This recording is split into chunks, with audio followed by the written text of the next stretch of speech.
Selamat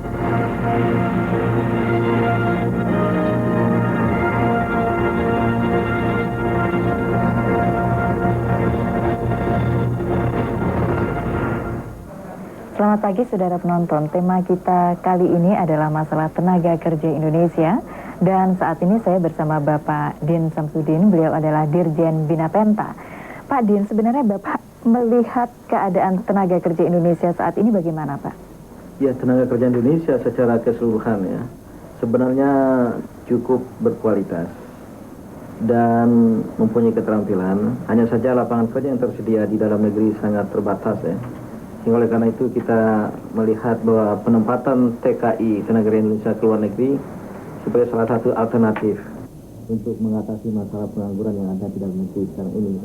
Nah sekarang melihat kualitas yang dimiliki oleh TKI kita di luar negeri, tentunya kita harus meningkatkan sehingga mereka juga tidak hanya menjadi tenaga misalnya pembantu rumah tangga saja, tetapi mungkin bisa lebih tinggi. Apa upaya yang dilakukan Departemen Tenaga Kerja? Iya, saya kira ini memang satu kenyataan ya, bahwa dari sekitar 1.300.000 tenaga kerja Indonesia yang ditempatkan di mancanegara hingga saat ini, mayoritas sekitar 70% bekerja di sektor informal, katakanlah sebagai pembantu rumah tangga gitu. Sedangkan yang 30% berada pada sektor formal dalam berbagai bidang gitu.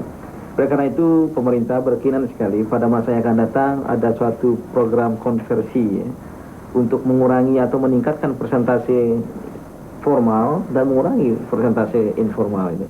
Kita berharap pada akhir 2003 nanti yang bekerja pada sektor informal sebagai pembantu rumah tangga mungkin turun hingga 30%, dan sebaliknya yang terampil atau semi terampil yang bekerja pada sektor formal bisa meningkat sekitar 70%. Terobosan yang telah dilakukan apa saja Pak? Ya inilah pertama ya, kita melakukan peningkatan pengembangan pada pelatihan adjustment training yang dilakukan oleh Departemen Tenaga Kerja. Dan kemudian juga dalam bentuk pelatihan-pelatihan lain sehingga tenaga kerja kita akan bisa memenuhi persyaratan yang ditentukan di luar negeri. Nah sekarang ini peluang cukup tersedia dari hasil safari promosi TKI yang kami lakukan beberapa waktu yang lalu. Itu terbuka sekali peluang terutama untuk sektor formal ya. Di bidang apa saja Pak? Di banyak bidang ya, di bidang katakanlah perkebunan, kemudian industri, pabrik, konstruksi, bahkan perawat. Dari Timur Tengah ada isyarat yang sangat kuat ya, membutuhkan perawat dan membuka atau terbuka bagi perawat Indonesia bisa sekitar 3.000-4.000 orang gitu. Maka terpulangkan pada kita, apakah kita mampu untuk memenuhi persyaratan terutama penguasaan bahasa Inggris gitu. Oleh karena itulah pelatihan-pelatihan juga peningkatan kemampuan berbahasa asing khususnya bahasa Inggris ini harus menjadi perhatian kita di masa yang akan datang sehingga kita bisa berkompetisi dengan tenaga kerja dari negara-negara lain, khususnya dari Filipina, dari Thailand yang sekarang juga ikut menguasai lapangan kerja internasional. Nah kalau kita berbicara masalah tenaga kerja Indonesia di luar negeri, tentu kita juga akan berbicara materi yang mereka hasilkan dan berkembang di Indonesia saat ini. Kira-kira sumbangan mereka bagi devisa itu berapa Pak? Saya kira harus diakui ya bahwa para TKI kita yang ada di luar negeri itu telah memberikan sumbangan yang sangat besar bagi peningkatan devisa negara. Bahkan itu tidak masuk ke negara secara langsung, tapi langsung ke masyarakat itu, berupa remitansi ya, remittance, uang yang mereka kirim ke keluarganya di kampung halaman ya. Yang sekarang ini dari 1.300.000 TKI di mancanegara dapat menghasilkan secara akumulatif ya, beberapa tahun terakhir ini sekitar 3,5 miliar dolar Amerika Serikat. Suatu angka yang sangat besar sekali. Bahkan satu daerah tertentu umpamanya Nusa Tenggara Barat, itu uang tenaga kerja TKI yang masuk ke NTB lewat bank-bank yang ada di sana itu per hari itu sekitar 1 miliar rupiah lebih gitu. Jadi begitu pula di daerah-daerah lain ya. Saya tidak bisa menyebutkan contoh satu persatu ya. Oleh karena itu ini merupakan salah satu alternatif ya, untuk meningkatkan kesejahteraan masyarakat dan juga menanggulangi masalah pengangguran yang terjadi di dalam negeri.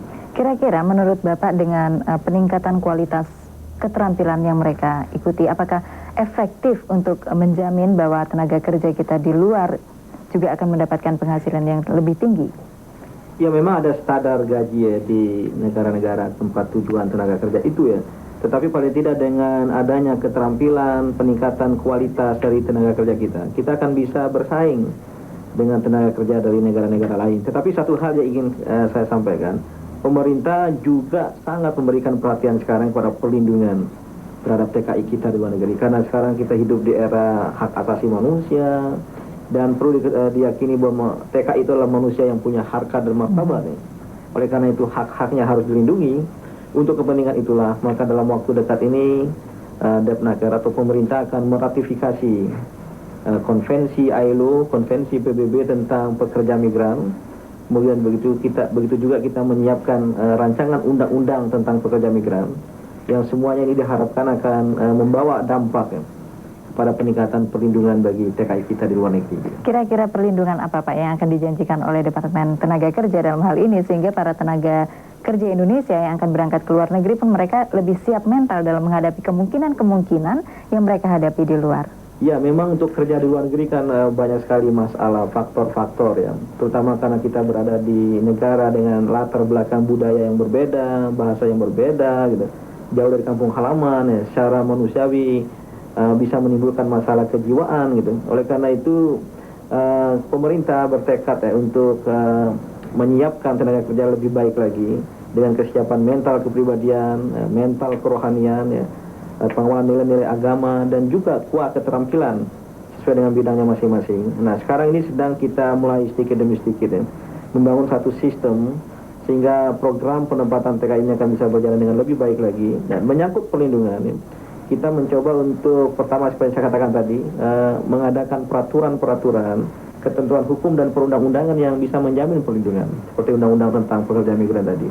Begitu pula kita mencoba untuk mengadakan Memorandum of Understanding dengan negara-negara tujuan penempatan TKI. Dan di dalam negeri juga kita sedang merancang satu ketentuan-ketentuan menyangkut rekrutmen, kemudian menyangkut proses penempatan yang lebih baik lagi, yang lebih mudah, lebih murah, lebih aman gitu. Ini merupakan paket-paket perlindungan yang direncanakan oleh pemerintah ya. Kami tidak menjanjikan bahwa ini akan bisa berjalan dengan baik ya, karena hukum ada, tapi yang penting, tapi yang tidak kalah pentingnya adalah penegakan hukum itu sendiri. Dan ini juga terpulangkan kepada pihak-pihak lain ya, yang terkait dengan penempatan TKI dan juga kepada TKI itu sendiri. Baik, terima kasih Pak Din dan saudara penonton. Demikian dialog pagi kali ini dan kita kembali ke studio untuk mengikuti berita selanjutnya.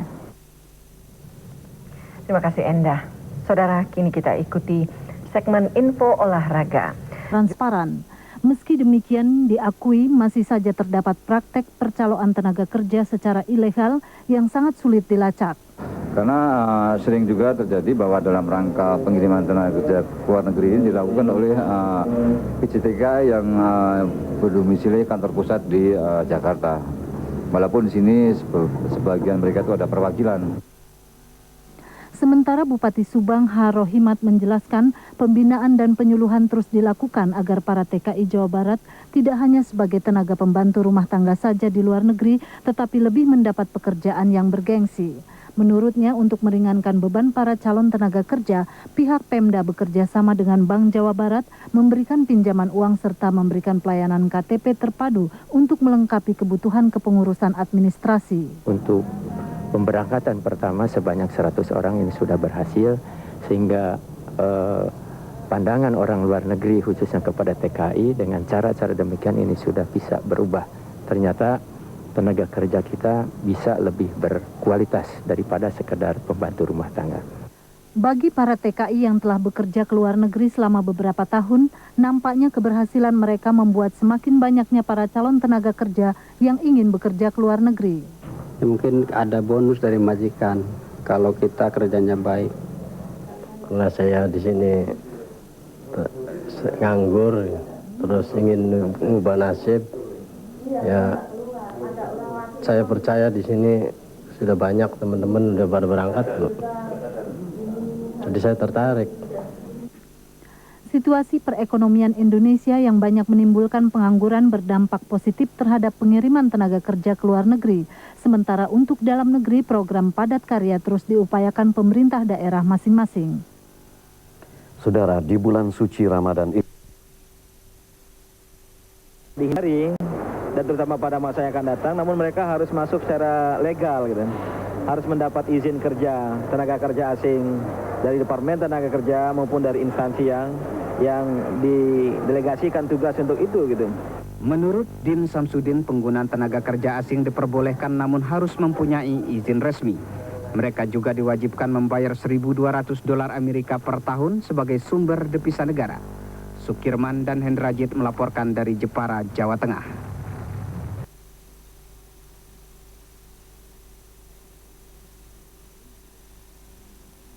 Selamat malam saudara penonton, kita berjumpa kembali melalui acara Forum Dialog dan pada malam hari ini kita akan membicarakan masalah padat karya. Merupakan salah satu upaya untuk mengatasi tingginya angka pengangguran di Indonesia. Dan pada malam hari ini di Studio 9 TVRI kami hadirkan Bapak Din Samsudin. Beliau adalah Dirjen Binapenta, yakni Pembinaan Penempatan Tenaga Kerja Depnaker. Dan di samping Pak Din, Dr. Imam Prasojo, yang merupakan sosiolog dari FISIP UI, dan Ibu Dewi Motik Pramono, beliau adalah pimpinan umum Demono, yaitu merupakan salah satu LSM yang menangani padat karya ini. Pak Din, Pak Imam, dan Ibu Dewi, saya mulai saja pembicaraan ini dari Ibu Dewi yang langsung menangani para pengangguran. Pengalaman Ibu dalam menangani para pengangguran dalam program padat karya ini apa saja Ibu? Kalau mau dibilang pengalaman banyak sekali ya, terlalu banyak bisa 1001 malam kita ngobrol. Tapi yang paling penting yaitu dari LSM-nya sendiri harus siap yang menangani pengangguran ini. Karena seperti saya lembaga pendidikan kewirausahaan di mana kita biasa menerima murid-murid biasa. Tapi untuk pengangguran ada satu segi kejiwaan yang kita mesti perhatikan. Pertama, mereka tuh orang frustrasi pasti ya, shock, sedih, kecewa, bingung, itu mereka udah pasti dapat pengalaman dalam dirinya ada itu. Nah kita harus dengan seperti kayak dokter juga ya, kita nggak memberikan janji-janji, tapi kita mengerjakan pamannya. Saya mau buka satu lapangan di agrobisnis. Saya tidak menjanjikan wah hebat kata agrobisnis, tapi saya janjikan bila Anda mau kerja, mau berusaha tanpa memandang dulu dalam arti kata kerjaan ya, maksud saya terjun langsung ke lapangan, insya Allah Anda bisa maju. Dan saya berikan bukti gitu loh. Nah sekarang pengangguran yang Ibu tampung tadi, apakah hanya korban PHK atau memang pengangguran murni Ibu? Nah saya ada korban PHK, itu lebih berat lagi loh. Itu berat lagi karena mereka pernah mendapat posisi yang bagus dengan tidak disukai dengan dirinya, terpaksa diberhentikan. Anda bisa bayangkan, kalau pengangguran kan memang belum dapat pekerjaan. Kalau ini udah dapat posisi bagus dan bukan salahnya dia lagi, dia udah berusaha bagus, taunya situasi, kondisi, segala lingkungan membuat dia diberhentikan dengan mendadak. Itu lain lagi tuh. Itu lebih berat kami untuk menanganinya. Nah sekarang penanganan yang Ibu berikan kepada mereka ini apa saja Ibu? Banyak sekali, saya ada di bidang perdagangan, agrobisnis, jasa, catering, banyak sekali saya ada beberapa poin. Tapi sederhana sekali saya katakan juga seperti untuk mereka untuk membuka usaha baru, itu lebih extended ya. Tetapi kita juga mengharapkan untuk pendidikan keterampilan yang akan bekerja lagi di tempat yang satu lagi, itu pun juga kami memberikan satu informasi, bila Anda mau, mengapa mesti bekerja lagi sih? Ayo buka usaha baru. Jadi itu juga kami arahkan semuanya. Karena itu saya katakan kewirausahaan atau pendidikan keterampilan plus.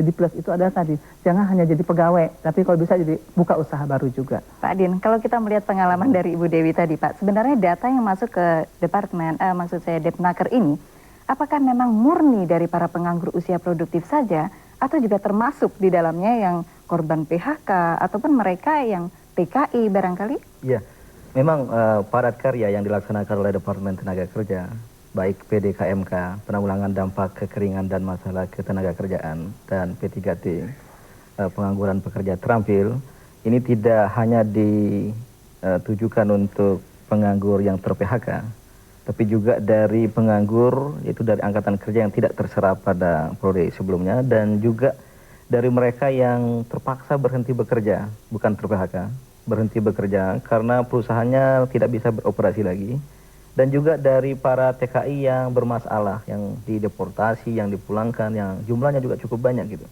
Dan oleh karena itu semua mereka dapat atau berhak untuk ikut padat karya, tapi tentu lewat mekanisme. Karena jumlah pengangguran kita ini meningkat, sekarang angkanya sekitar 20 juta, bahkan ada kecenderungan lebih daripada itu yang terbuka, ya, belum yang terselubung itu. Sementara daya serap dari padat karya yang dilaksanakan Depnaker ini sangat terbatas. PDKMK itu mungkin hanya ya 116.000 per hari ya, 26 juta HOK. Kalau bisa di total akumulasi mungkin sekitar 1,5 juta yang bisa diserap. Sementara P3T yang dimitrakan dengan LSM ini hanya 65.000 yang bisa diserap. Jadi untuk seluruh Indonesia? Untuk seluruh Indonesia di 27 provinsi dan sekitar 215 kabupaten tingkat 2 gitu. Nah, kalau melihat daya serap yang cukup kecil dibandingkan dengan angka pengangguran yang ada, Pak Din, apakah itu cukup efektif untuk mengurangi atau paling tidak meminimalkan jumlah pengangguran tersebut? Ya, saya kira memang jauh ya dari bisa dampak untuk menanggulangi dampak krisis ekonomi atau pengangguran ya. Kalau lihat bandingan itu, tapi inilah yang bisa dilakukan oleh pemerintah sebagai sebuah program penyelamatan rescue program ya. Tentu program semacam ini perlu ditingkatkan lagi pada masa yang akan datang, dan tentu dari evaluasi yang dilaksanakan sekarang ini akan lebih dipertajam lagi di mana kekurangan, kelemahan, sehingga pada tahap-tahap berikutnya ini sangat tergantung kepada dana yang tersedia ya. Dan ini juga saya kira dana dari luar negeri ya, itu bukan urusan Depnaker ya, yang saya kira perlu sekali untuk ditingkatkan pada masa yang akan datang itu. Kalau apa yang seperti yang dikatakan oleh Pak Din ataupun Ibu Dewi tadi, berdasarkan pengalaman mereka menampung para pengangguran ini untuk padat karya, sebenarnya berbagai permasalahan dihadapi oleh para korban PHK ini. Sementara daya tampung atau daya serap itu pun cukup sedikit. Nah, bagaimana kira-kira mereka harus mengatasi permasalahan sosial yang harus mereka hadapi? Pertanyaan yang nggak gampang untuk dijawab, saya kira. Bagaimana menghadapi masalah seperti ini ya. Oleh karena itu permasalahan pokok seperti ini itu akan mungkin jauh lebih mudah diatasi oleh pemerintah kalau ada semacam pemberdayaan sendiri dari masyarakat yang seharusnya sudah terbina. Nah, pada saat government atau pemerintah yang selama ini selalu mendominasi di dalam seluruh aspek kehidupan, sehingga proses untuk penyelamatan diri dari bawah itu tidak muncul secara baik. Nah, kalau seandainya LSM maupun mekanisme dari bawah itu terjadi, sebetulnya program yang memang hanya bisa dilakukan pemerintah itu bisa hanya sekedar pemancing, tetapi akan terakumulasi secara baik karena memang masyarakat institutional arrangement yang ada di bawah, ya, institusi yang di bawah itu akan merespon. Nah, tapi sayangnya situasi seperti sekarang ini Bung Den dan juga seluruh kabinet di sini ini kan mewarisi satu struktur yang mungkin kurang menguntungkan, di mana partisipasi masyarakat bawah itu cenderung tidak bisa maksimal. Apakah berarti Pak Imam juga melihat bahwa masyarakat kita tidak terlalu peduli dengan program yang ditawarkan pemerintah karena mungkin juga karena ketiadaan keterampilan yang mereka miliki? Saya kira bukan tidak peduli ya, mereka tentu akan peduli juga, cuma struktur birokrasi, institusi yang selama ini ada, itu kan tidak tumbuh dari bawah. Dominasi dari birokrasi itu begitu dominan, sehingga di dalam menghadapi masa-masa krisis seperti itu mereka tidak punya media untuk membela diri lah, katakan. Oleh karena itu, menjadi tugas Anda menjadi jauh lebih susah dalam situasi seperti ini. Saya kira tugas pengamat juga. Ya, tugas pengamat juga. Oleh karena itu kalau seandainya nanti long term dalam jangka panjang itu ada ditata institusi yang baik di daerah, sehingga setiap kali menghadapi krisis itu tidak akan terlalu sulit untuk diatasi karena masyarakat itu sendiri mempunyai mekanisme sendiri untuk mengatasi. Nah, itu institutional arrangement itu yang harusnya dibentuk, tapi itu tentu tidak bisa dalam waktu seminggu atau 2 hari. Dan menghadapi hal ini tentu kita harus kembali kepada Pak Din. Sekarang upaya pemerintah saya kira betul Pak? Ya, memang kita mewarisi satu kehidupan budaya yang tidak mengundang partisipasi masyarakat ya, sehingga masyarakat cenderung pasif gitu. Oleh karena itu dalam pelaksanaan padat karya atau program penyelamatan ini juga melibatkan masyarakat. Pertama, PDKMK umpamanya kita anjurkan untuk memilih salah satu dari sekian banyak kegiatan-kegiatan yang bersifat produktif berkesinambungan. Karena program ini bukan bersifat charity, santunan, dan bersifat konsumtif ya, diberikan kemudian habis gitu. Tapi harus dalam kegiatan-kegiatan yang bersifat produktif dan berkesinambungan. Itu yang untuk PDKMK. Untuk yang P3T, penganggur terampil ini, dalam bentuk kegiatan-kegiatan yang diharapkan mereka akan bisa meneruskan kegiatan itu pada masa yang akan datang pasca program bulan Maret 99 ini, sehingga nanti setelah selesai program ini tidak muncul penganggur-penganggur baru gitu. Oleh karena itu umpamanya tolok ukur keberhasilan ya P3T yang antara lain dilaksanakan oleh Demono yang saya kira salah satu yang terbaik dalam melaksanakan ini sejauh evaluasi kami selama ini gitu, adalah pertama yang ditempatkan, dimagangkan di lembaga ekonomi produktif itu harus mampu akan didapat diserap, direkrut oleh lembaga ekonomi produktif tersebut karena dia menunjukkan prestasi. Yang kedua, tolok ukur keberhasilannya jika peserta penganggur terampil tadi itu bisa mendirikan unit dari lembaga ekonomi produktif di tempat lain. Dan yang untuk WUB, salah satu tolak ukurnya, jika akan lahir setelah program ini, usahawan atau ya, wira swastawati baru pada skala kecil menengah, yang bisa menjalankan usahanya sendiri atau bermitra ya dengan pengusaha-pengusaha lain. Ini tolak ukur yang secara ideal ya. Kita harapkan ini akan menjadi kenyataan ya, walaupun tidak maksimal pada pasca program ini gitu. Nah sekarang Ibu Dewi, dari berbagai partisipan yang mengikuti program Padat Karya pada Demono ini, sejauh mana atau seberapa banyak mereka yang sudah bisa mandiri untuk hidup, paling tidak untuk menanggulangi krisis yang mereka hadapi saat ini? Kalau saya lihat sekarang ini nggak usah jauh-jauh, minggu depan kita udah mulai itu panen, salah satunya apa namanya cabai merah. Nah, Anda bayangin aja, cabai merah sekarang ini harganya berapa coba? Dengan keuntungan yang mereka dapat, itu nanti mereka sudah punya modal baru. Jadi mereka nggak usah minjem lagi dari lain. Karena ini yang pertama mungkin dapat pinjaman, memang dijanjikan dapat pinjaman kayak mau buka usaha baru. Tapi untuk yang akan datang lagi, snowballing. Karena mereka itu kayak cabai sekarang, tingginya kayak apa? Buncis, kayak apa tingginya sekarang ini? Hal-hal seperti ini, apalagi mau nanti sekarang kira bulan puasa, terus lebaran bulan haji lagi. Nah, lebaran haji itu juga sama juga, ada di sini snowballing. Dengan itu membuat satu attempted ya, ada keinginan mereka untuk lebih lagi. Karena langsung ini yang saya ini orang praktisi sih ya, saya nggak kebanyakan teori kayak adikku tercinta Dr. Imam ini. Saya langsung, ini kamu coba, kalau nggak tanam cabai, sebentar gini, jadi, nah, kamu rasain kan, tadi modalnya berapa coba, 30 perak, sekarang harganya berapa coba, nah gitu. Jadi mungkin selain agribisnis apa contohnya di Demono? Sederhana sekali gitu. Jadi nah sekarang Ibu setelah mereka mendapatkan hasil tadi, tentunya mereka terpacu untuk mendapatkan hal yang lebih banyak seperti yang Ibu katakan tadi. Sementara mental mereka untuk berusaha atau lebih berjuang lagi untuk lebih keras bagaimana menurut pengamatan Ibu selama ini? Ya nggak 100% ya, dari 300 orang yang saya pegang aja ya, saya nggak bisa mengatakan. Contoh yang sederhana sekali saya katakan, mau menjadi tenaga kerja terampil ya, bosnya datang jam 7, dia datang jam 9 coba. Pengen saya cubit nggak rasanya? Dapat laporan kan Bu Dewi itu kata tipanin, saya cuma bilang saya panggil. Dengan ini jadi saya katakan Anda mesti tahu untuk menjadi pemimpin itu Anda mesti memberikan contoh yang bagus. Saya bilang masa pemimpinnya aja datang jam 7 kamu datang jam 9.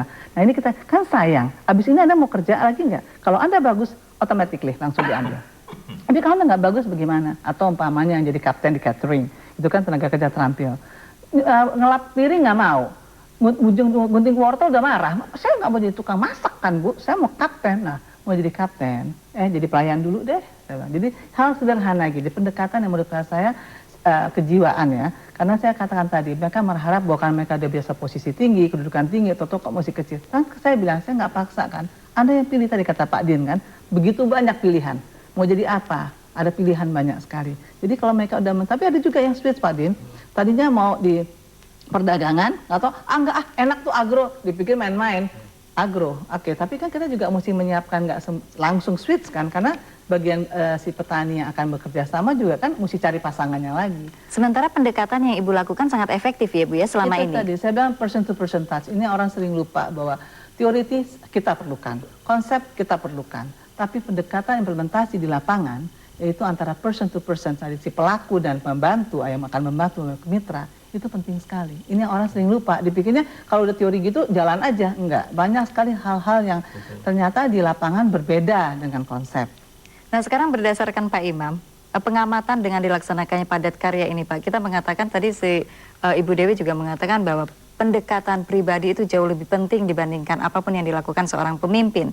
Nah bagaimana? Jauh lebih penting, sama pentingnya. Sama pentingnya ya Ibu ya. Nah sekarang menurut Pak Imam bagaimana Pak? Apa yang harus dilakukan? Untuk yang mana nih? Untuk si pemimpinnya juga dan untuk si pengangguran yang ikut magang tentunya. Waduh, ini pertanyaannya susah betul ini. Bagaimana mengkomunikasikan antara penganggur dengan pemimpin? Karena dalam program yang Bu Motek ini kan lembaga ekonomi produktif saya kira ya. Ada WUB juga. Ada WUB juga. Nah, ada dua. Sekali kami, ada dua yang tenaga terampil yang dimagangkan di dalam satu usaha baru. Perusahaan dan yang membuka usaha baru. Saya melihat dari dua model ini mempunyai masalah yang berbeda.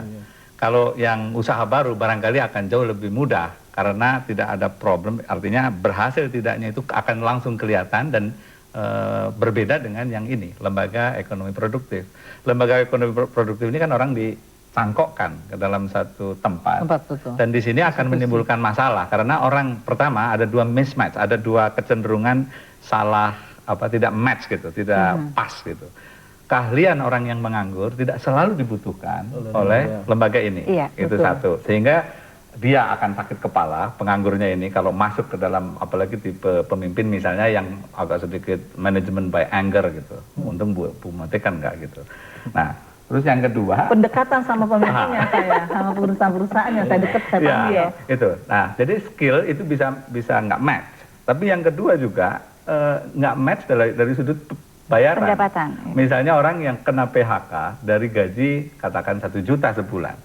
Tiba-tiba ini dibayar berapa? 300.000. Nah itu walaupun itu tentu lebih baik daripada menganggur, tetapi dia dari sudut motivasi akan lain. Nah jadi kalau itu yang ditampung oleh Bu Dewi, itu akan secara psikologis akan menerima orang-orang yang sebetulnya tidak puas terhadap situasi ini tetap gitu. Nah oleh karena itu kalau yang di PHK itu adalah yang gajinya kecil, masuk ke perusahaan ini. Bersyukur mungkin ya Pak mungkin akan bersyukur, tapi belum tentu skill yang orang gajinya rendah pas dengan yang ada. Jadi macam-macam problem. Oleh karena itu, ini ada satu evaluasi media nih yang saya kumpulkan. Karena basisnya apa saya membuat satu judgement seperti itu. Itu kan dari laporan-laporan yang, ya karena harusnya kan yang paling bagus penelitian gitu kan. Ini dari laporan media dari beberapa media Pak. Berbagai media, ada Suara Karya, Republika, Surabaya Post, macam-macam di sini. Itu yang lebih banyak menimbulkan masalah, mungkin ini Pak Din bisa juga punya Bu Dewi. Yang lebih menimbulkan masalah itu yang lembaga ekonomi produktif. Sedangkan untuk wirausaha baru itu banyak menimbulkan optimisme. Nah, walaupun tentu tidak semudah itu untuk sekarang untuk menjaga kesinambungan hubungan tersebut bagaimana Pak yang di lembaga ekonomi produktif ini?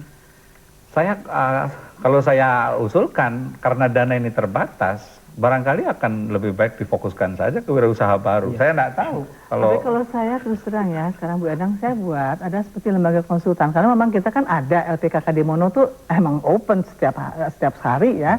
Jadi kita karena dia jadi anak murid kita kan, otomatis nah itu termasuk dalam koperasi. Kami juga punya koperasi pengusaha kecil menengah di Mono, kemudian kami juga punya perasa alumni. Jadi otomatis mereka bergabung gitu loh. Jadi setiap saat mereka mau dapat konsultan, mau nanya pertanyaan, informasi, bimbingan, memang itu kewajiban kita membantu. Tapi apakah mereka cukup aktif Ibu? Kalau sekarang sih masih dalam pendidikan sangat aktif, alhamdulillah. Saya nggak tahu nanti kalau udah ini memang sangat tergantung dari LSM. Jadi pertama memang program ini dimitrakan oleh pemerintah dengan lembaga swadaya masyarakat. Karena mungkin bukan eranya lagi pemerintah melaksanakan sendiri ya. Dan sekaligus untuk menggugah komitmen dari LSM sendiri untuk bersama-sama pemerintah menanggulangi masalah pengangguran ini gitu. Namun dalam kenyataan di lapangan ya sejauh evaluasi yang sementara kita lakukan dan juga tadi disebut oleh Ibu Dewi Motek umpamanya, tidak semua LSM dapat melaksanakan secara baik. Memang kita terbuka, artinya tidak dibatasi pada LSM tertentu. Tapi kalau saya mau memberikan ini Pak, maaf ya Pak ya, di sini saya sebaiknya memang pemerataan bagus ya. Tetapi juga mesti dilihat institusi dari LSM itu. Apakah dia punya lembaga pendidikan? Apakah hanya dia nanti dicangkokin lagi sama orang? Mereka cuci bersih. Karena organisasi LSM, namanya LSM juga, mereka mesti punya institusi pendidikan yang kesinambungannya jelas, terjamin, ada. Karena saya kira betul, ini satu catatan kita juga ya untuk masa yang akan datang jika program ini akan dapat dibantu. Tentu kalau ada dana ya, tentu harus ada selektivitas terhadap LSM. Memang sebenarnya untuk menunjuk LSM yang sangat banyak itu, bahkan ada indikasi juga LSM baru ya, untuk melaksanakan ini ada tim teknis di tingkat kantor wilayah Depnaker di tingkat-tingkat provinsi itu, dan juga melibatkan perguruan tinggi serta tokoh LSM gitu. Mereka lah yang menyeleksi, bahkan ada juga observasi lapangan ya Ibu Muti. Ya. Maka kemudian ditentukan. Tapi saya lihat ada beberapa, saya lihat maaf ya, tapi saya lihat jelas sekali yang menerima ini, saya lihat cuma LSM besar, tapi lembaga institusi pendidikannya nggak ada. Betul. Ya, secara kesinambungan bisa dipertanggungjawabkan. Nah sekarang bagaimana Pak Din? Nah ini memang jadi catatan ya, karena kita kemarin ya dalam suatu suasana baru reformasi, diberi kebebasan ya, LSM dibuka sebuka-bukanya, ada walaupun ada seleksi ya, tidak dibatasi pada LSM tertentu dengan kualifikasi tertentu. Juga kita beri kebebasan pada LSM untuk merancang apa namanya pelatihan yang katakanlah 2 minggu itu ya. Kepada apa? Artinya LSM tadi juga menawarkan berbagai program kepada Depnaker Pak ya? Bukan, model pelatihan yang mereka berikan itu tidak terlalu ketat ditentukan ya. Ada tentu ya, apa namanya anjuran-anjuran tertentu gitu. Oleh karena itu mungkin Demono akan berbeda dengan LSM lain dalam melaksanakan LSM berbeda. Oh iya, saya bisa mengerti. Juga kekuatan saya menghargai pendapat orang lain. Instruktur. Tapi harus ada dipertanggungjawabkan, itu yang paling penting. Kalau dari laporan di media itu justru ada juga indikasi, kalau tadi Bu Dewi mengatakan ada LSM yang besar saja yang kecenderungannya diterima, justru yang ada ini banyak sekali juga LSM dadakan. Jadi LSM yang muncul karena mendengar ada program ini. Nah, artinya ada kepentingan sendiri. Orang dalam lagi. Ini terus terang ya, saya selaku ketua tim pengendali tingkat nasional program ini, kita sangat ketat ya. Dan oleh karena itu kita tidak bosan-bosan untuk melakukan pengawasan ya. Bahkan saya mengundang organisasi masyarakat untuk ikut melakukan pengawasan. Tapi terus terang saja bahwa belum maksimal ini. Tapi insya Allah lebih baik lah daripada karya-karya sebelumnya. Pokoknya indikasi ya pada pelaksanaan pendidikan ini ada LSM baru yang mungkin juga fiktif. Tapi sudah kita lakukan juga peninjauan dan kalau itu terjadi kita tidak segan-segan untuk menindak. Kemudian juga kemungkinan yang kamu disebut di media masa saya baca selintas permainan dan sebagainya itu sangat mungkin terjadi gitu. Pak Din, oleh karena itu ini harus menjadi catatan di masa yang akan datang harus diperbaiki gitu. Kalau kita melihat bahwa bagaimanapun juga program ini juga memerlukan dana yang cukup besar ya Pak ya. Apakah tidak ada kekhawatiran akan terjadi kebocoran-kebocoran dana mengingat kondisi sosial politik kita saat ini begini? Ya, saya kira itu sangat mungkin saja terjadi ya.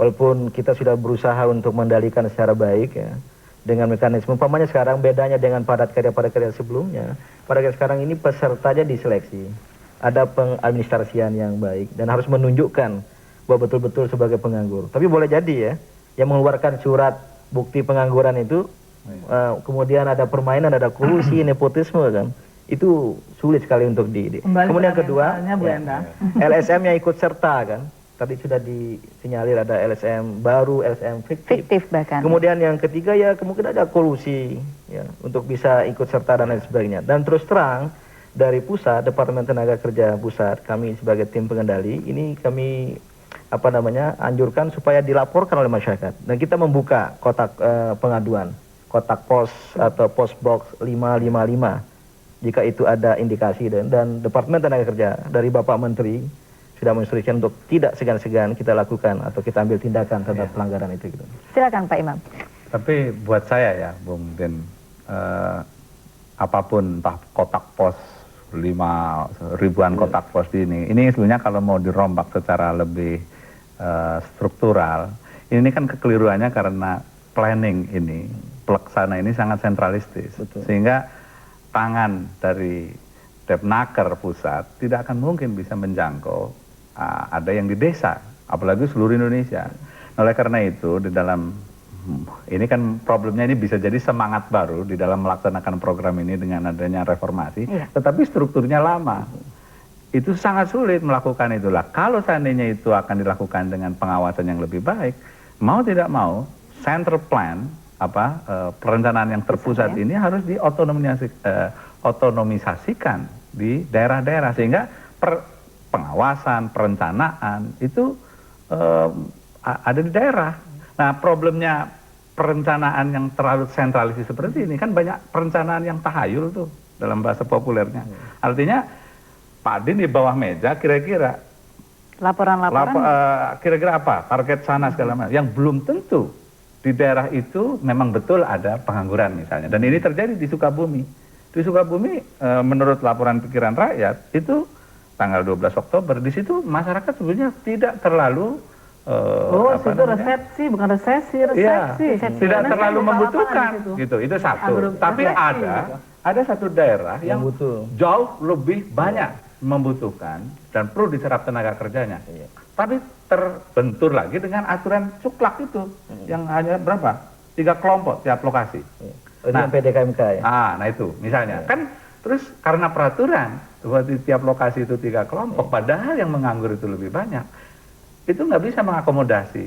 Nah oleh karena itu planning menurut saya itu harusnya didesentralisasi. Pengawasan juga begitu. Tapi dalam cara kerja mekanisme yang sangat sentralis seperti ini sulit sekali. Akan sulit dicapai. Iya. Nah Pak Din, waktu kita tinggal 2 menit lagi, kira-kira apa dari pembicaraan yang disimpulkan dan utama yang dilakukan dalam program padat karya? Saya kira memang tidak cukup 30 menit ya perbincangan tentang padat karya ini karena begitu kompleks dan luas ya. Yang jelas ingin kami kemukakan bahwa inilah salah satu cara pemerintah menunjukkan keprihatinan terhadap nasib yang dihadapi oleh bangsa akibat krisis ekonomi sekarang ini gitu.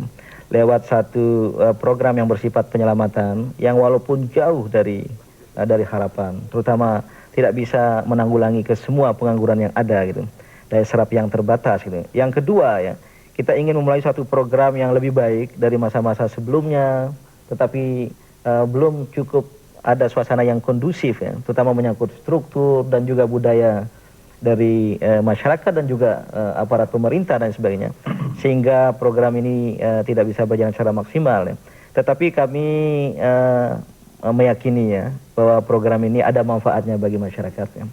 Dan karena itu perlu ditingkatkan lagi pada masa-masa yang akan datang, dan kita berdoa pemerintah mempunyai dana yang lebih lagi ya, apakah itu dari dalam negeri, dari luar negeri, dan yang juga akan bisa dilaksanakan yang lebih baik lagi dan belajar dari kelemahan-kelemahan sistem mekanisme yang ada selama ini ya, seperti yang dikemukakan oleh para pengamat, dan masalah-masalah yang ada kalau bisa kita kurangi ya, dan betul-betul akan terwujud satu program untuk masyarakat. Baik, terima kasih Bapak dan Ibu, saudara penonton, demikian perbincangan kita seputar padat karya untuk mengatasi tingginya pengangguran di Indonesia ini. Akhirnya kesimpulan kami serahkan kepada Anda.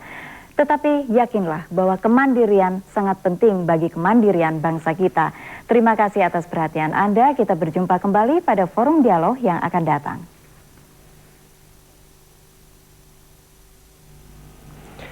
Selamat malam. Ya, sejauh yang disampaikan di depan saya ya, ini akan kita lihat. Saya masih menunggu laporan lebih lanjut ya, sejauh mana realisasi dari janji DPJ TKI untuk membiayai semua biaya perawatan IMAS, khususnya untuk operasi plastik seperti yang dimintakan oleh keluarga IMAS ini. Agar kasus penganiayaan yang menimpa IMAS ini tidak menimpa para TKW lainnya, maka Depnaker akan menempuh jalur hukum atas kasus penganiayaan yang dianggap tidak manusiawi itu.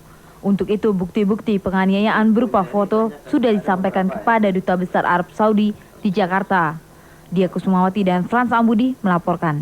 Juga harus bertanggung jawab sepenuhnya atas para TKI-nya sejak mereka diberangkatkan sampai kembali ke tanah air.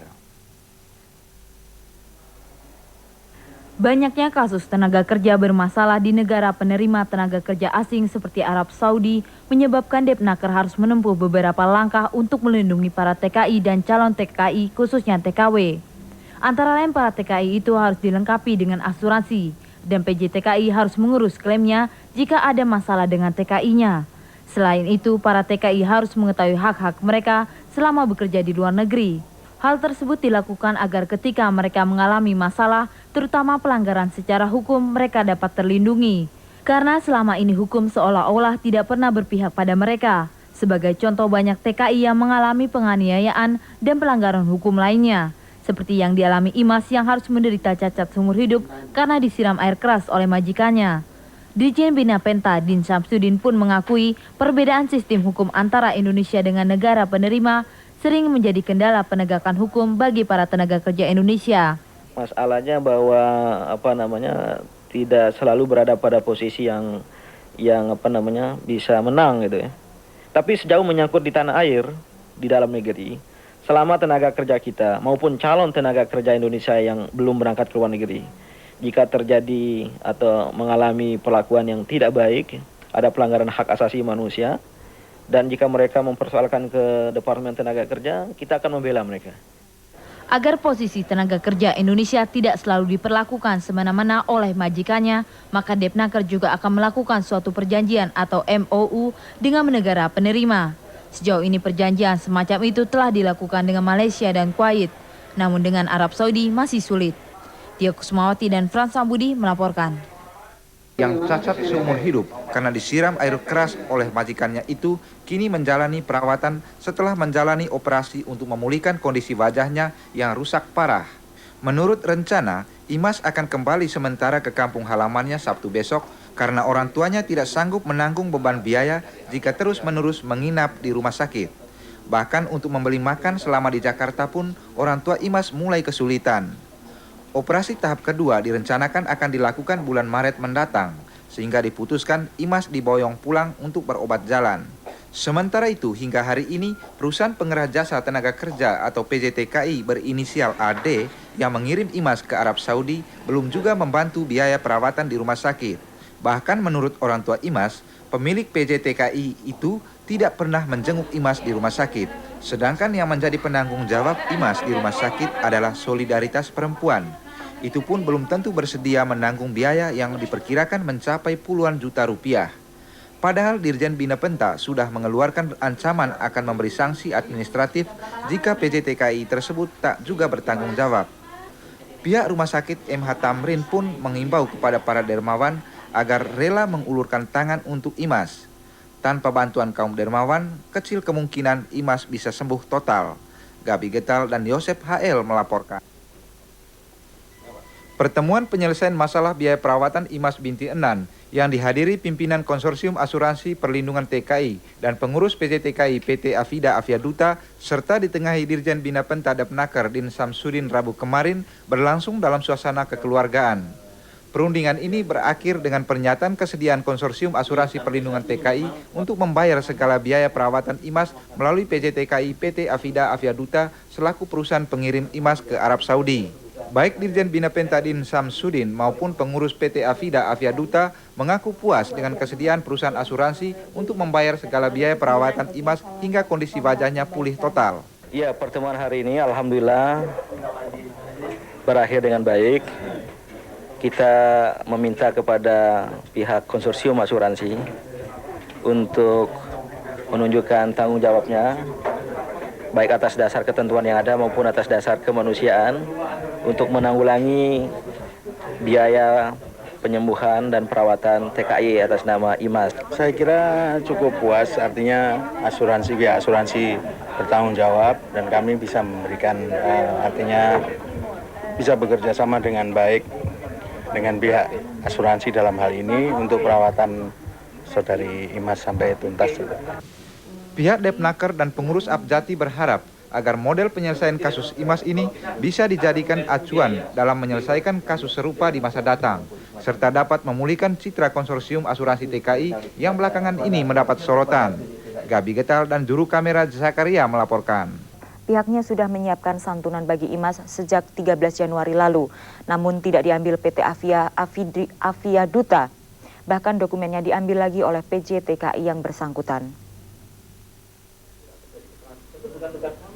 Ditemui di ruang kerjanya Rabu kemarin, salah satu direktur PT Jamsostek, Bambang Purwoko, menyanggah dengan tegas anggapan Abjati dan PT Afida Aviaduta bahwa pihaknya mau cuci tangan dari tanggung jawabnya membayar santunan kepada Imas, bekas TKW Arab Saudi asal Kerawang, Jawa Barat yang menderita cacat fisik akibat disiram air keras oleh majikannya.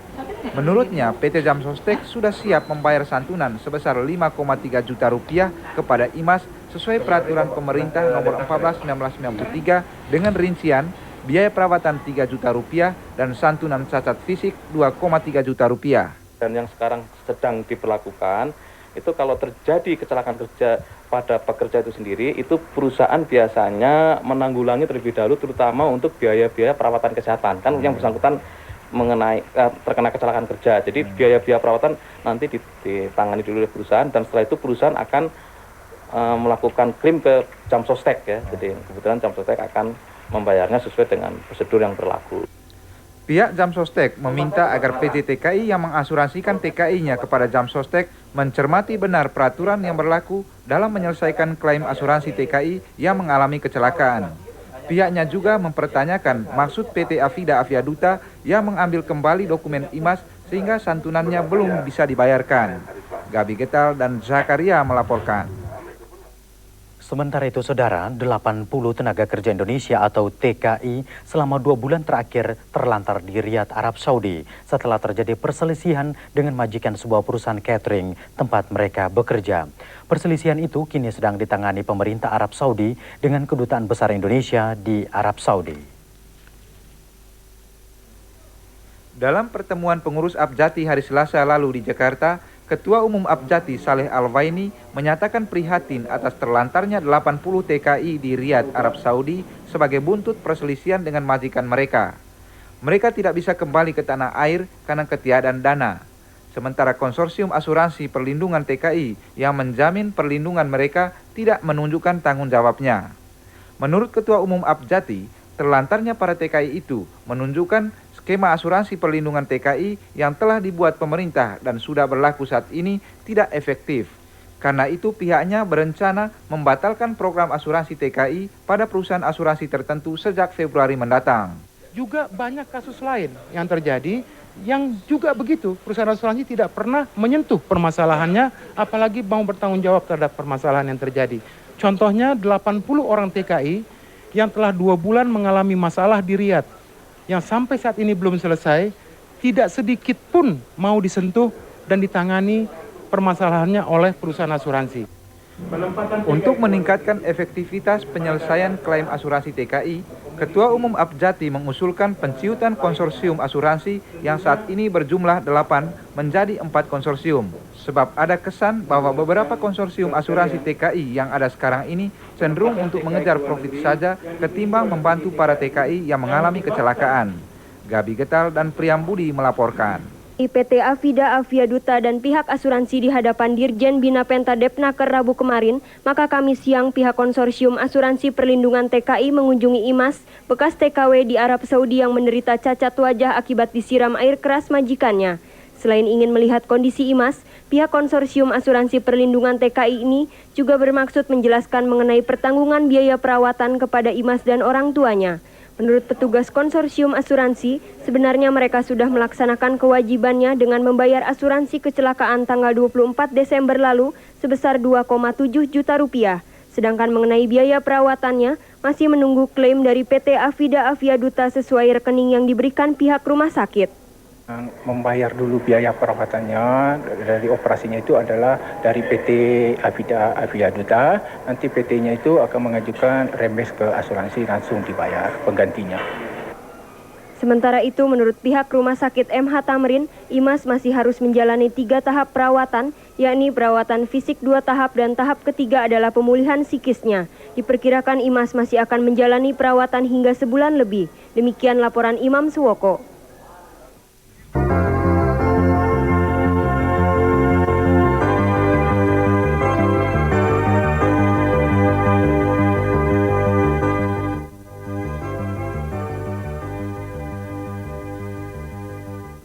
Saudara, masalah ketenagakerjaan di Indonesia saat ini masih diwarnai dengan pertumbuhan angkatan kerja baru. Hal ini disebabkan berbagai faktor, antara lain faktor ekonomi dan sosial. Meningkatnya jumlah penduduk dan terbatasnya lapangan pekerjaan, apalagi di saat masa krisis seperti ini, mengakibatkan meningkatnya jumlah pengangguran.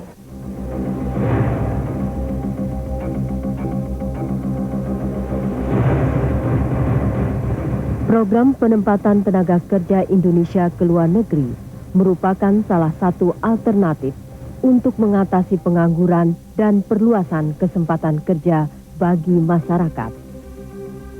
Keberhasilan program ini tentunya akan dapat meningkatkan kesejahteraan rakyat dan membawa implikasi pada peningkatan penerimaan devisa negara.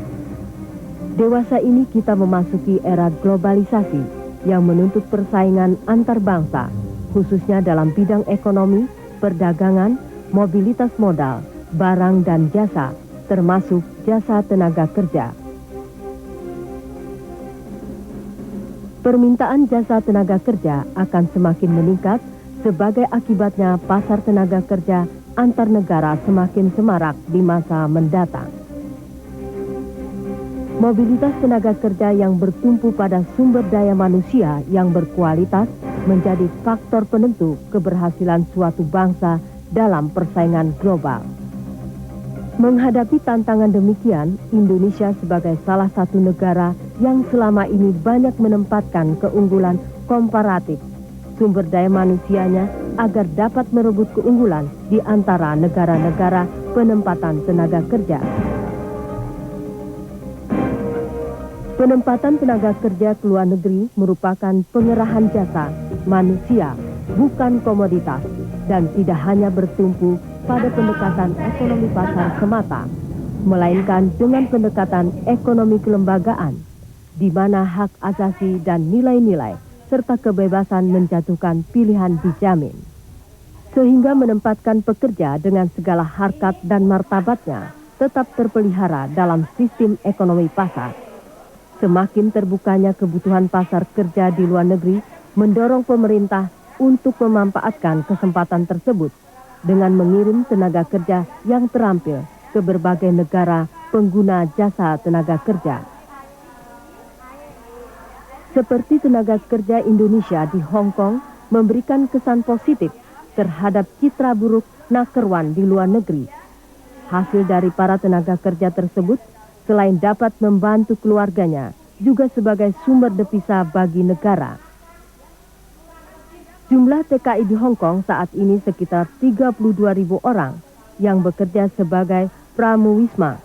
Mereka mendapatkan upah minimum sebulan sebesar $3.800 Hong Kong atau sekitar 3,5 juta rupiah.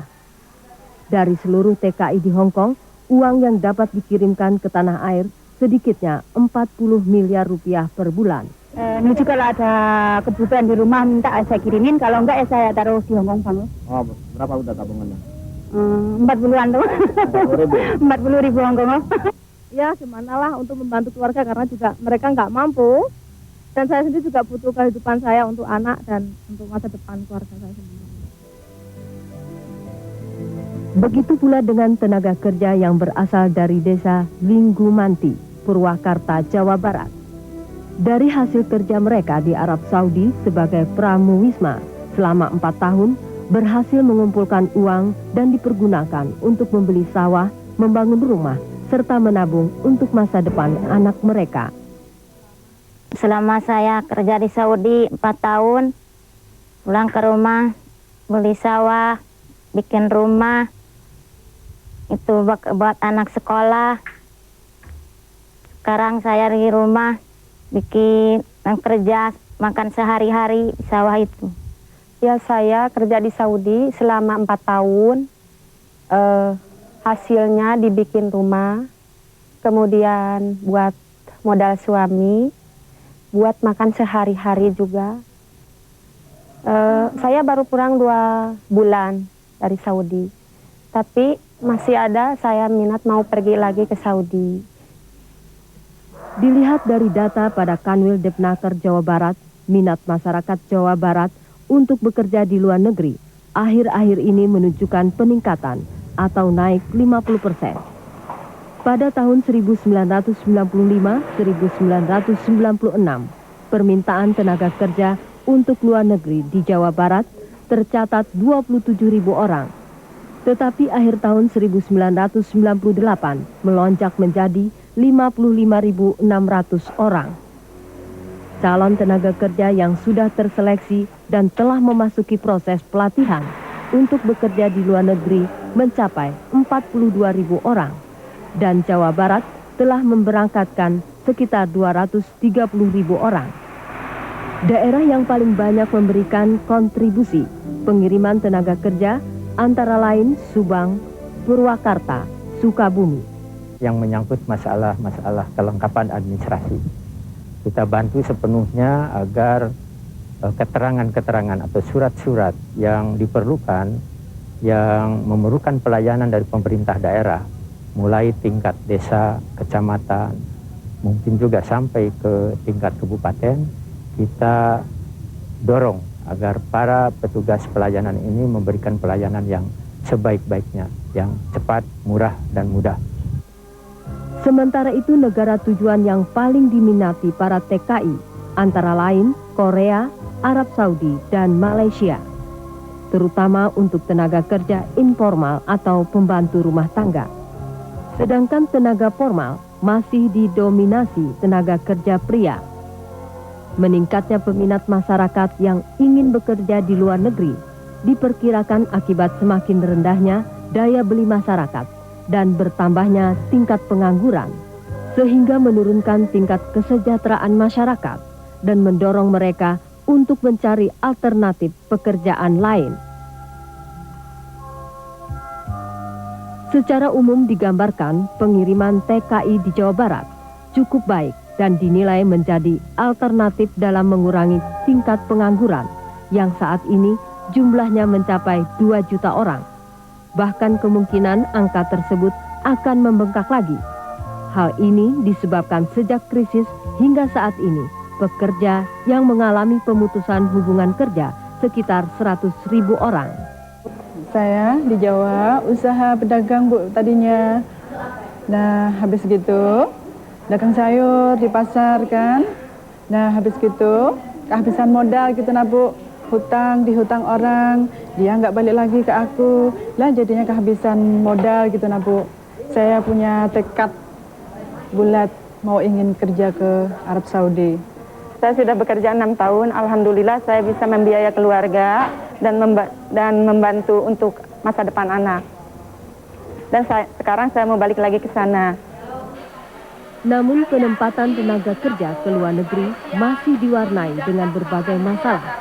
Antara lain, kualitas calon TKI yang masih rendah. Persepsi masyarakat tentang tenaga kerja Indonesia di luar negeri sering keliru. Selain itu juga peraturan perundang-undangan yang masih perlu diperkuat, serta pelaksanaan peraturan yang lemah. Sehingga para tenaga kerja menjadi korban bagi penyalur-penyalur TKI. Upaya melaksanakan penempatan tenaga kerja ke luar negeri agar lebih efektif dan efisien serta berkualitas. Pemerintah dalam melaksanakan tanggung jawab penempatan tenaga kerja Indonesia ke luar negeri, memberikan wewenangnya untuk menempatkan TKI ke luar negeri melalui perusahaan Jasa Tenaga Kerja Indonesia ke luar negeri atau PJTKI. PJTKI memproses permintaan tenaga kerja dari mitra usahanya di luar negeri. Dokumen permintaan tenaga kerja tersebut disahkan dan diketahui oleh perwakilan RI di negara yang dituju. Berdasarkan dokumen tersebut, PJTKI dibenarkan mengumpulkan TKI sesuai dengan jumlah yang tertera pada permintaan tenaga kerja. Untuk itu, PJTKI menghubungi Kanwil Depnaker di tingkat provinsi dan kantor Depnaker untuk mengumpulkan calon tenaga kerja. PJTKI bersama-sama dengan kantor Depnaker melakukan penyuluhan, pendaftaran, dan penyeleksian calon TKI. Penyeleksian ini meliputi seleksi dokumen seperti KTP, ijazah, surat izin dari orang tua, istri atau suami, dan surat keterangan kelakuan baik, serta sertifikat pelatihan kerja. Pertama kali mereka didaftar setelah wawancara memenuhi syarat, kemudian dilengkapi dengan dokumen kelengkapan dirinya, kemudian kita bawa interview ke Jakarta, ke PT. Setelah diinterview, dia itu diterima oleh PT karena memenuhi syarat umurnya maupun fisik dan mentalnya oleh PT, nanti di medical check up. Setelah lulus medical check up, dia masuk dalam standar perusahaan untuk pengiriman tenaga kerja, kemudian dia dididik untuk pelatihan. Nah, mengenai biaya itu bermacam-macam tergantung program dia. Kalau misalnya untuk program Korea kita hanya memungut 5 juta sesuai dengan daftarannya perusahaan. Kemudian kalau untuk Saudi Arabia kita hanya 350. Untuk Malaysia yang housemaid itu tidak dipungut biaya, tapi dipotong selama kerja dipotong di Malaysia. Bagi calon TKI yang lulus seleksi, diberi kartu identitas tenaga kerja Indonesia oleh kantor Depnaker setempat. Proses selanjutnya adalah pelatihan keterampilan kerja. Para calon TKI yang akan dikirim ke luar negeri diberikan pelatihan khusus di Balai Latihan Kerja Luar Negeri selama 21 hari.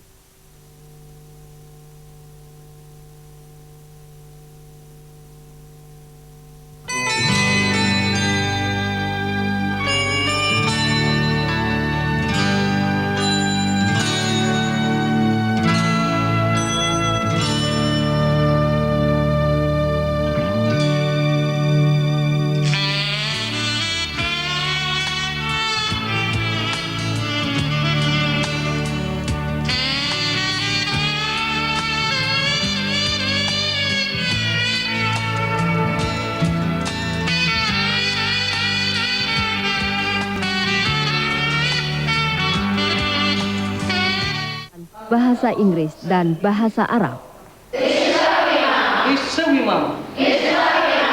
Si mama bikin apa? Dia tahu si mama tidak boleh kasar, tapi iseng aja si abah mau. Si mama bikin apa? Kita bilang, hiya tetbah terus. Hiya tetbah terus. Si mama masak nasi. Kadang-kadang bilang, hiya sewi terus. Bukan bikin nasi, tapi masak. Syukur inti kenapa? Apa kerja kamu di dapur? Anak gata kasar. Anak gata kasar, saya mengiris bawah. Gata. Kemudian tambah lagi, wa agta lahan kaman. Dan memotong daging. Itu juga, dan saya memotong daging juga. Sama aja. Agta memotong besar-besar, gata mengiris kecil-kecil. Bawang bisa diiris. Setelah para calon TKI dibekali pelatihan di BLKLN, para calon TKI juga harus melengkapi dirinya dengan pengurusan dokumen-dokumen seperti paspor, visa kerja, asuransi, perjanjian kerja, dan pembebasan fiskal luar negeri.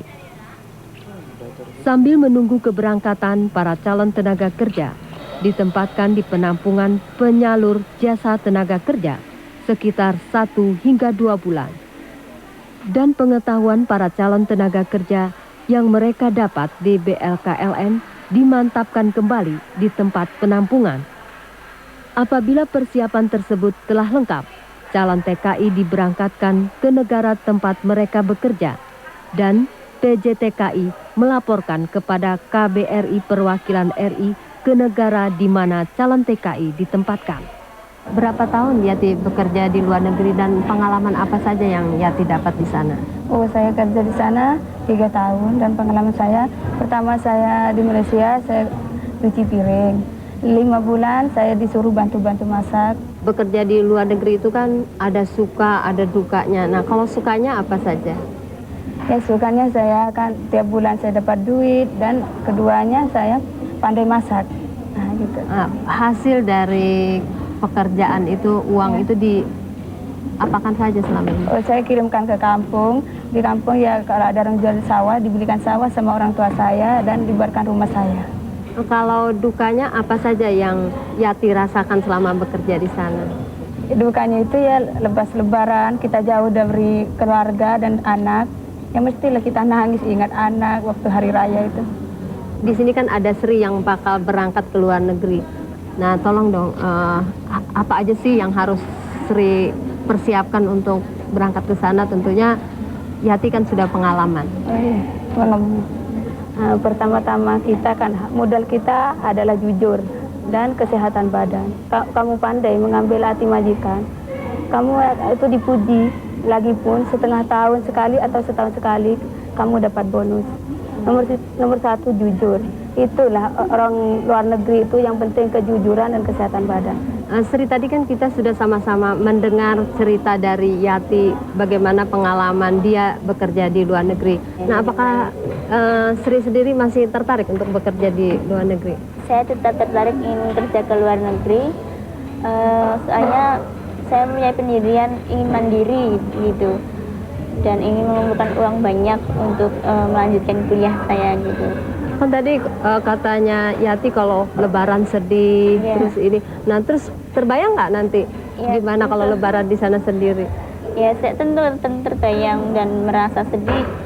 Mungkin itu bisa dihilangkan dengan berkumpul dengan majikan di sana atau lihat kirim surat atau Lebaran ke keluarga. Tanggung jawab PJTKI tidak saja ketika para calon ditempatkan di luar negeri, tetapi PJTKI bertanggung jawab hingga TKI kembali ke tanah air. Namun, image masyarakat terhadap pemberangkatan tenaga kerja ke luar negeri masih kurang baik. Hal itu tidak terlepas masih adanya campur tangan para calo yang mencari mangsa ke beberapa daerah. Mereka sering mengiming-imingi bekerja di luar negeri dengan hal-hal yang bagus-bagus, tetapi pada akhirnya mengecewakan dan malah merugikan masyarakat. Keluhan masyarakat terhadap calo yang sering memberikan janji-janji yang tidak sesuai dengan kenyataan seperti gaji tidak sesuai dengan yang dijanjikan. Kerja yang terlalu berat sehingga diantaranya kabur dan menimbulkan masalah. Diperburuk lagi karena pemberitaan yang tidak seimbang, sehingga citra tenaga kerja Indonesia menjadi kurang baik. Tetapi kunci dari semua itu adalah sistem pengumpulan TKI yang masih diwarnai oleh calo, serta informasi yang diberikan kepada calon tenaga kerja yang masih minim. Apabila itu semua dapat teratasi, penempatan TKI akan lebih baik dan image TKI akan lebih dihormati. Memang ada kendala dalam pemulangan. Jadi tenaga kerja yang pulang itu punya masalah karena kami dari PJTKI tidak diberi izin untuk menjemput mereka. Ini juga kekeliruan mungkin dari PJTKI sendiri waktu dulu tidak bertanggung jawab waktu penjemputan. Akibatnya mereka sekarang ada pada persoalan di mana seringkali mereka jatuh pada tangan-tangan yang tidak bertanggung jawab. Ya, sebenarnya kami sedang mengusulkan kepada departemen supaya penjemputan tenaga kerja ini dikembalikan kepada PJTKI. Tentu saja dengan janji bahwa kami akan bertanggung jawab sepenuhnya agar mereka betul-betul dipulangkan sampai ke rumahnya dengan selamat. Untuk menghindari bentuk penyimpangan dan pemerasan bagi tenaga kerja Indonesia yang bekerja di luar negeri, pemerintah akan memberlakukan standar gaji bagi tenaga kerja Indonesia yang bekerja di luar negeri, baik tenaga kerja formal maupun informal yang bekerja di beberapa negara tujuan. Selain itu, proses pemberangkatan, pemerintah menetapkan standar pembiayaan terhadap calon TKI yang berminat bekerja di luar negeri. Seperti untuk calon tenaga kerja pembantu rumah tangga ke negara tujuan Arab Saudi, ditetapkan biaya sebesar Rp300.000 yang dibayar calon TKI kepada PJTKI. Penetapan pembiayaan bagi penempatan TKI di luar negeri ditetapkan pemerintah karena selama ini biaya penempatan sangat bervariasi dan tergantung pada pengguna jasa dan PJTKI masing-masing. Kondisi seperti ini sebenarnya diharapkan bisa merangsang perusahaan PJTKI untuk berkompetisi dalam memberikan pelayanan yang terbaik bagi calon tenaga kerja Indonesia. Namun pada kenyataannya, kebebasan itu cenderung sangat merugikan calon TKI. Upaya untuk melindungi TKI yang bekerja di luar itu telah bermacam-macam dilakukan. Ada yang sudah menunjukkan hasilnya, ada yang belum, bahkan ada yang gagal. Berdasarkan ketentuan yang telah dikeluarkan oleh harus dilindungi melalui penutupan asuransi yang dilakukan oleh perusahaan yang mengirim mereka ke luar, begitu. Perlindungan ini meliputi berbagai hal yang pokok, misalnya perlindungan terhadap kecelakaan manakala mereka sedang berada di luar, kemudian perlindungan manakala mereka tidak dibayar gajinya, dan ketiga perlindungan manakala mereka terlibat atau terkena ketentuan hukum dari negara di mana mereka bekerja, begitu. Perlindungan lainnya adalah dalam bentuk ikatan perjanjian yang jelas antara TKI tersebut dengan tempat dia bekerja. Di beberapa negara hal tersebut berjalan dengan baik. Tetapi ada negara yang memang belum dapat menerima hal ini. Ini memang masalah besar. Buat pemerintah sudah dipelajari, bagi negara yang memang menolak ikatan perjanjian yang jelas antara pekerja dengan perusahaan atau dengan majikan, barangkali kami akan tutup pengiriman atau penempatan tenaga kerja ke negara yang tersebut demi melindungi TKI kita. Standar gaji bagi TKI yang bekerja di Arab Saudi ditetapkan sebesar 600 real per bulan. Di Hong Kong ditetapkan Rp3.860.000 per bulan. Terhadap calon tenaga kerja Indonesia yang berminat tetapi tidak memiliki uang untuk biaya proses pemberangkatan, pemerintah akan membantu lewat kredit KLBI yang dikucurkan melalui 6 bank, diantaranya BPD, BNI, dan BBD. Dengan ketentuan kredit itu, TKI membayarnya dengan memotong upah setelah TKI bekerja. Untuk mengatasi masalah itu, agar tidak terjadi lagi, pemerintah telah memperingatkan ke semua perwakilan Indonesia di tiap negara pemakai jasa agar mengawasinya. Selain itu, guna memperketat pengawasan, Departemen Tenaga Kerja berencana membuka pos pengaduan dan menyediakan pengacara di negara-negara penerima jasa. Saudara, pemerintah akan memberlakukan standar gaji bagi tenaga kerja Indonesia yang bekerja di luar negeri, baik tenaga kerja informal maupun formal. Tentunya kita menyambut gembira dengan kebijaksanaan pemerintah tersebut, karena hak tenaga kerja akan terlindungi dan akan terhindar dari pemerasan calo-calo. Sekian acara Indonesia Bangkit kali ini dan sampai jumpa lagi.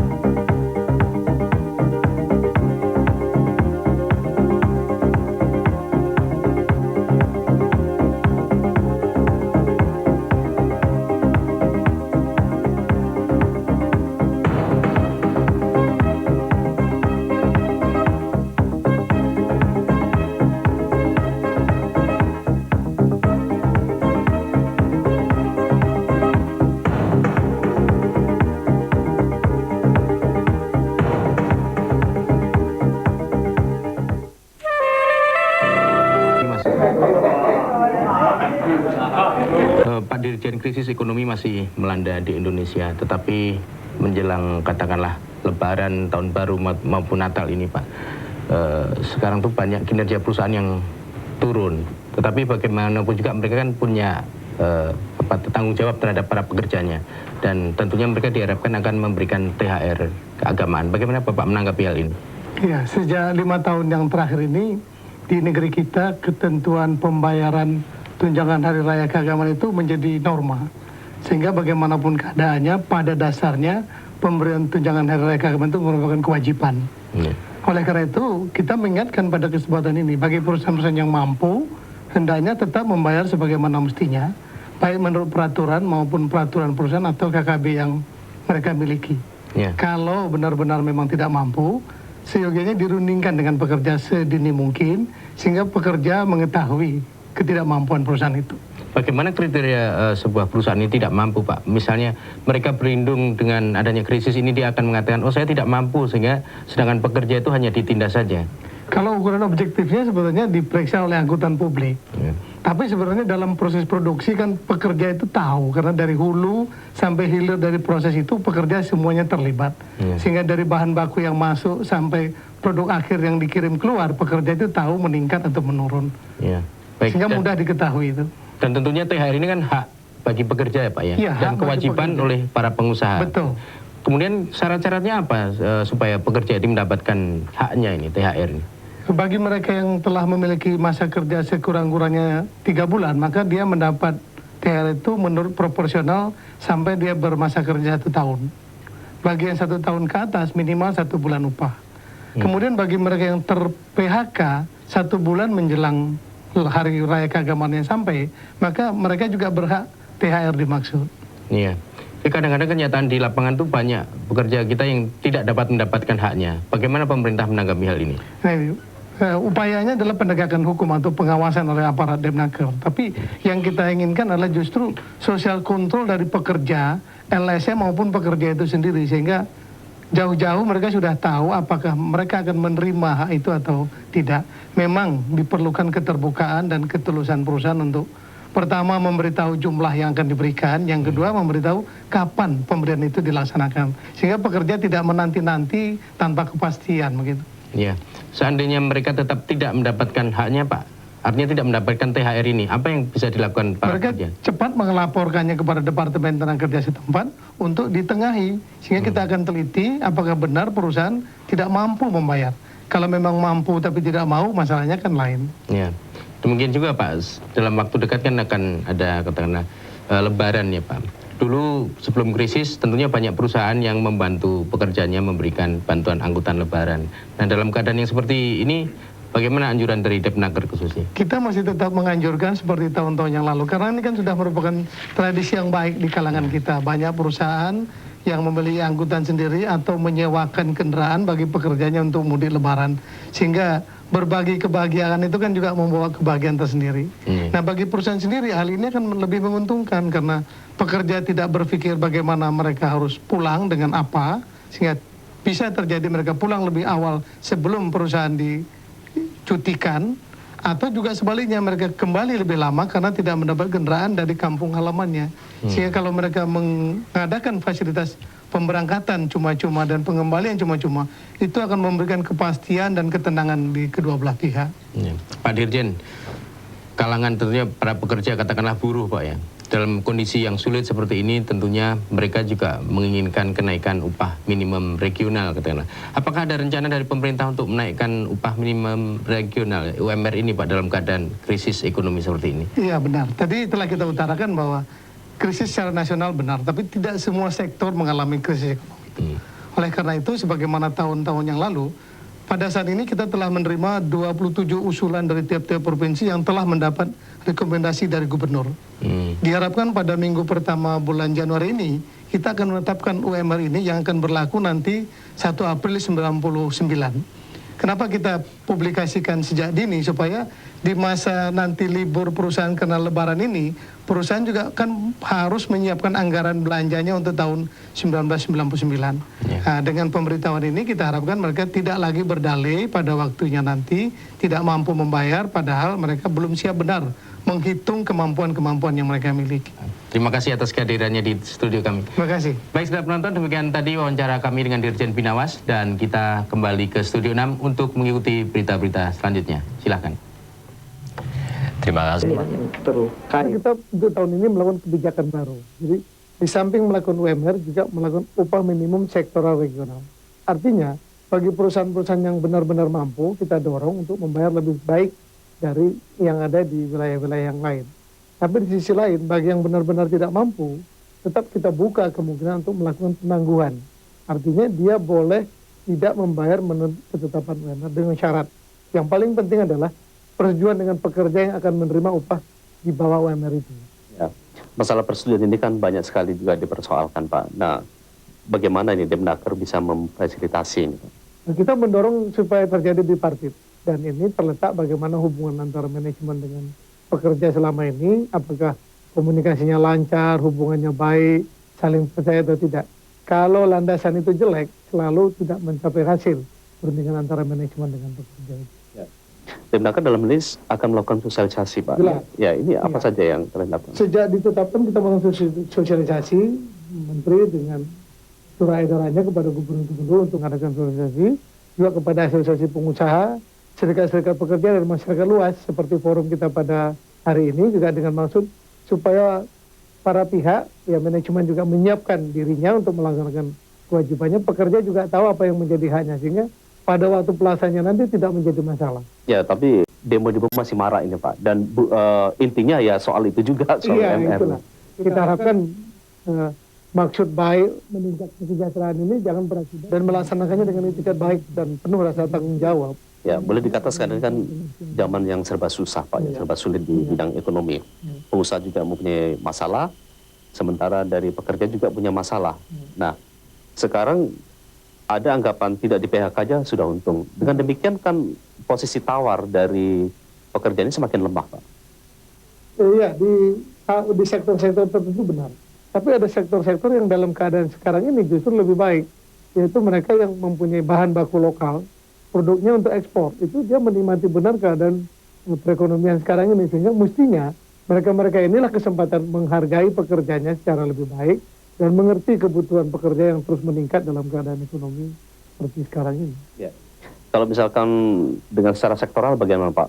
Tadi kan upah minimum regional, Pak, ya. Ya. Kemudian sektoralnya? Sektoralnya kita tetapkan melalui kesepakatan-kesepakatan bipartit antara asosiasi pengusaha dengan serikat pekerjanya. Ini salah satu syarat mengapa Menteri akan telah menetapkan upah minimum sektoral regional. Artinya kita mengharapkan begitu dia ditetapkan, justru mengurangi permasalahan, jangan menimbulkan permasalahan baru, karena tidak mungkin dilaksanakan oleh para pihak. Ya, sebenarnya dalam situasi sekarang ini berapa Pak UMR, katakanlah untuk daerah seperti Jakarta? Kalau nilai rupiahnya itu Jakarta misalnya 231.000, tapi kenaikan rata-rata nasionalnya 16,07%. Kenaikan ini bervariasi antara satu daerah dengan yang lainnya. Ya. Dari mana bisa melihat dari itu? Begini, mereka kan mengadakan pengkajian di Dati 2, kemudian ke Dati 1, dan membicarakannya di daerah tingkat 1, yaitu dengan oleh Komisi Pengupahan dan Jaminan Sosial Dewan Ketenagakerjaan Daerah. Kesepakatan ini diserahkan kepada gubernur untuk mendapat rekomendasi. Jadi prosesnya sangat demokratis, musyawarah mufakat, sehingga betul-betul berasal dari usulan daerah.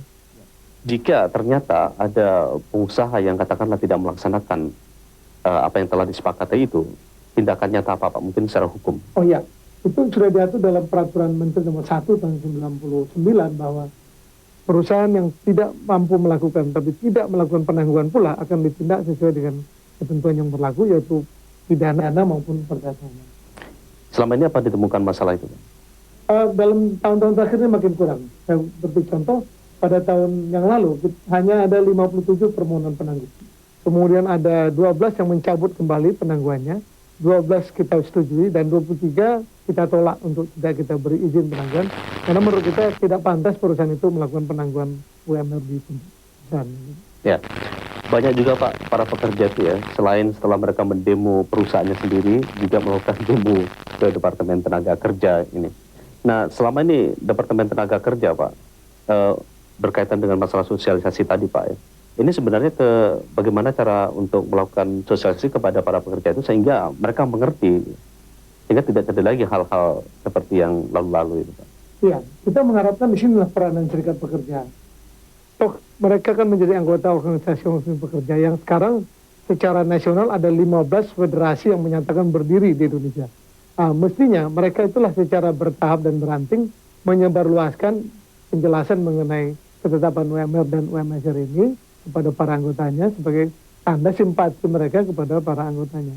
Di samping kita telah melakukannya secara tradisional, artinya lewat lembaga tripartit, lewat publikasi pers, media cetak dan elektronika seperti yang telah kita lakukan seperti tahun-tahun sebelumnya. Ya, kemudian harapan apa saja mungkin dari Departemen Tenaga Kerja terhadap para pekerja ini sehingga mereka katakanlah tidak gelisah, padahal mereka sebenarnya sudah diperhatikan melalui upaya-upaya yang telah dilakukan Bapak jelaskan tadi.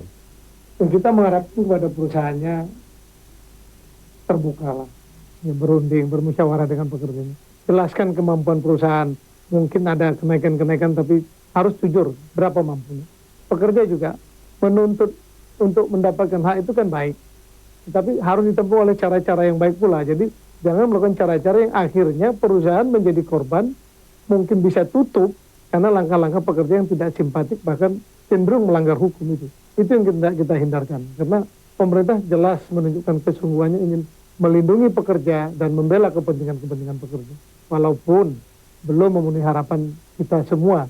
Yang sekarang ini. Tapi upaya itu kan terus dilaksanakan, Pak. Jelas, tidak ada henti-hentinya itu. Ya, baik, terima kasih, Terima Pak kasih, Syafi. Pak Aris. Saudara, itulah tadi perbincangan kami dengan Bapak Syafi Samsudin, dan selanjutnya kita ikuti berita-berita berikutnya.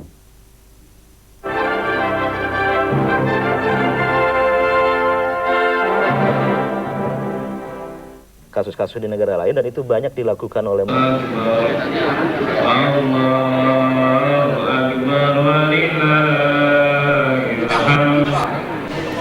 Maret 1999 akan segera kita mulai. Mari kita awali acara dengan membaca basmalah bersama-sama. Bismillahirrahmanirrahim. Allahu Akbar, Allahu Akbar. La ilaha illallah, Allahu Akbar. Allahu Akbar walillahil hamd. Ibu Ketua Dharma Wanita Departemen Tenaga Kerja yang kami hormati, Bapak Ketua Korpri Departemen Tenaga Kerja yang kami hormati, dan para hadirin yang terhormat. Berkaitan dengan Hari Raya Kurban tahun 1419 Hijriah, kami laporkan kegiatan pelaksanaan kurban sebagai berikut.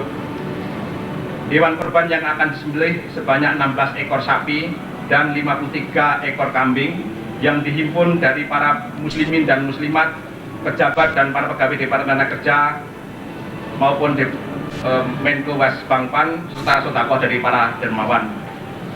Daging hewan tersebut akan dibagi-bagikan kepada mustahik sebanyak 1.770 orang, antara lain dari pegawai kantor Departemen Tenaga Kerja golongan 1 dan golongan 2 yang dipilih. 2. Masyarakat fakir miskin dan duafa di sekitar gedung kantor pusat Depnaker.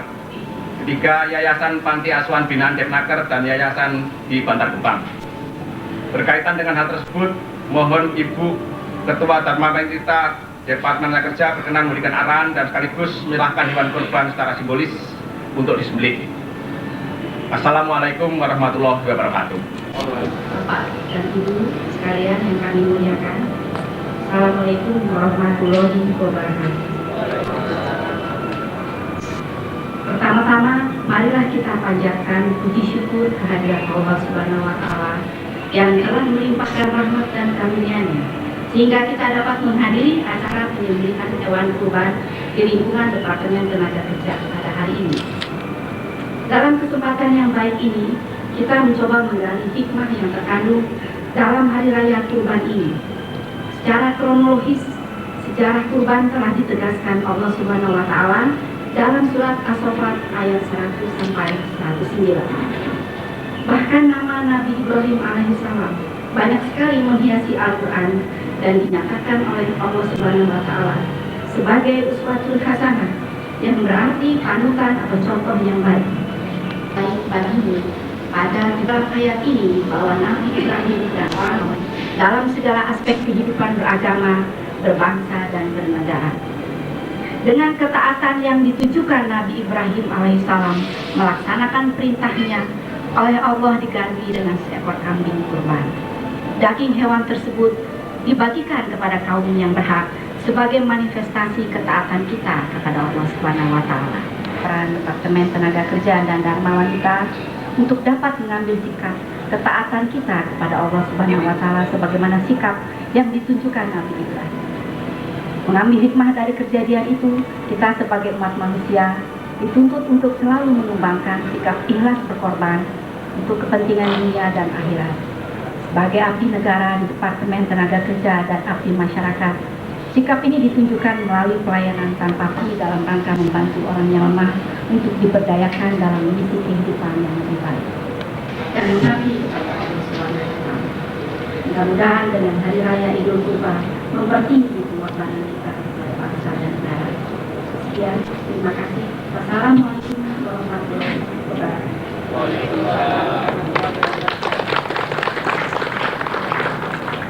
Mohon berkenan Ibu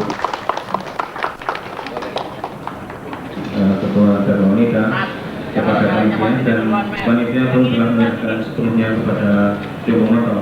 Oleh itu kita bersama-sama berdoa agar pelaksanaan pembangunan حمدا يوافي نعمه ويكافئ مزيده يا ربنا لك الحمد كما ينبغي لجلال وجهك الكريم وعظيم سلطانك والعلم والزين والعلم واكرمنا بالتقوى واكرمنا بالتقوى واكرمنا بالتقوى وجملنا بالعافية اللهم إنا نعوذ بك من الهم والحزن ونعوذ بك من العجز والكسل ونعوذ بك من الجبن والبخل ونعوذ بك من غلبة الدين وقهر الرجال. Ya Allah, ya Tuhan kami, ampunilah dosa dan kesalahan kami, ampunilah dosa dan kesalahan para pemimpin kami. Ya Allah, ya Tuhan kami, berilah kemampuan kepada kami semua untuk mencontoh pengorbanan yang telah dilakukan oleh Nabi-Mu ya Allah, Nabi Ibrahim alaihissalam dan Nabi Ismail alaihissalam. Ya Allah, terimalah ibadah kami, ibadah kurban yang pada hari ini akan dilaksanakan, penyembelihan hewan kurban tersebut. Ya Allah, bilahkan segala larangan-Mu. Wa sallallahu ala sayyidina Muhammad wa ala ali sayyidina Muhammad kama sallaita ala Ibrahim wa ala ali Ibrahim fil alamin innaka Hamidum Majid. Rabbana atina fid dunya hasanah wa fil akhirati hasanah wa qina adzabannar. Rabbana taqabbal minna innaka antas samiul alim wa tub alaina innaka antat tawwabur rahim. Wa sallallahu ala sayyidina Muhammadin wa ala alihi wa sahbihi ajma'in. Walhamdulillahi rabbil alamin. Assalamualaikum warahmatullahi wabarakatuh. Allahu Akbar,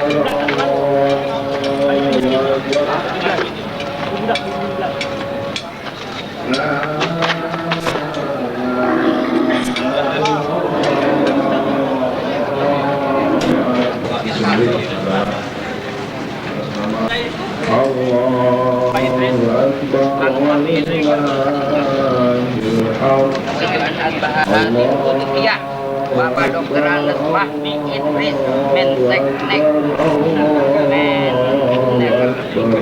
Sunatan Mu'akkadatan Lillahi Ta'ala.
Bapak Suwarto, Bapak Sastro, Diharjo, Sunat dan Mu'akkadatan Lillahi Ta'ala.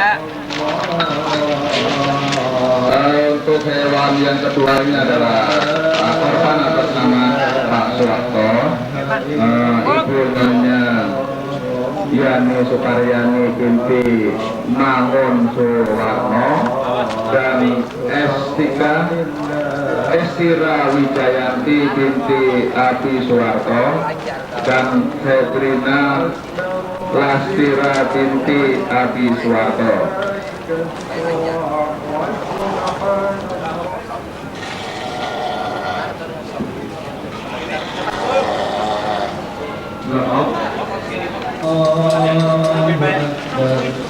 Allahu Akbar walillahil hamd.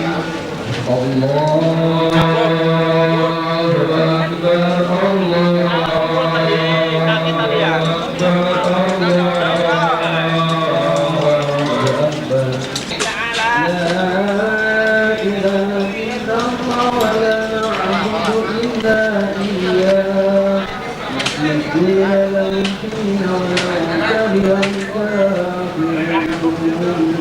ولو كره المنافقون ولو كره المشركون لا إله إلا الله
akan bisa berkembang khususnya dalam bidang ketenagakerjaan ini atas dasar prinsip saling menghargai. Demikianlah kata sambutan dari saya.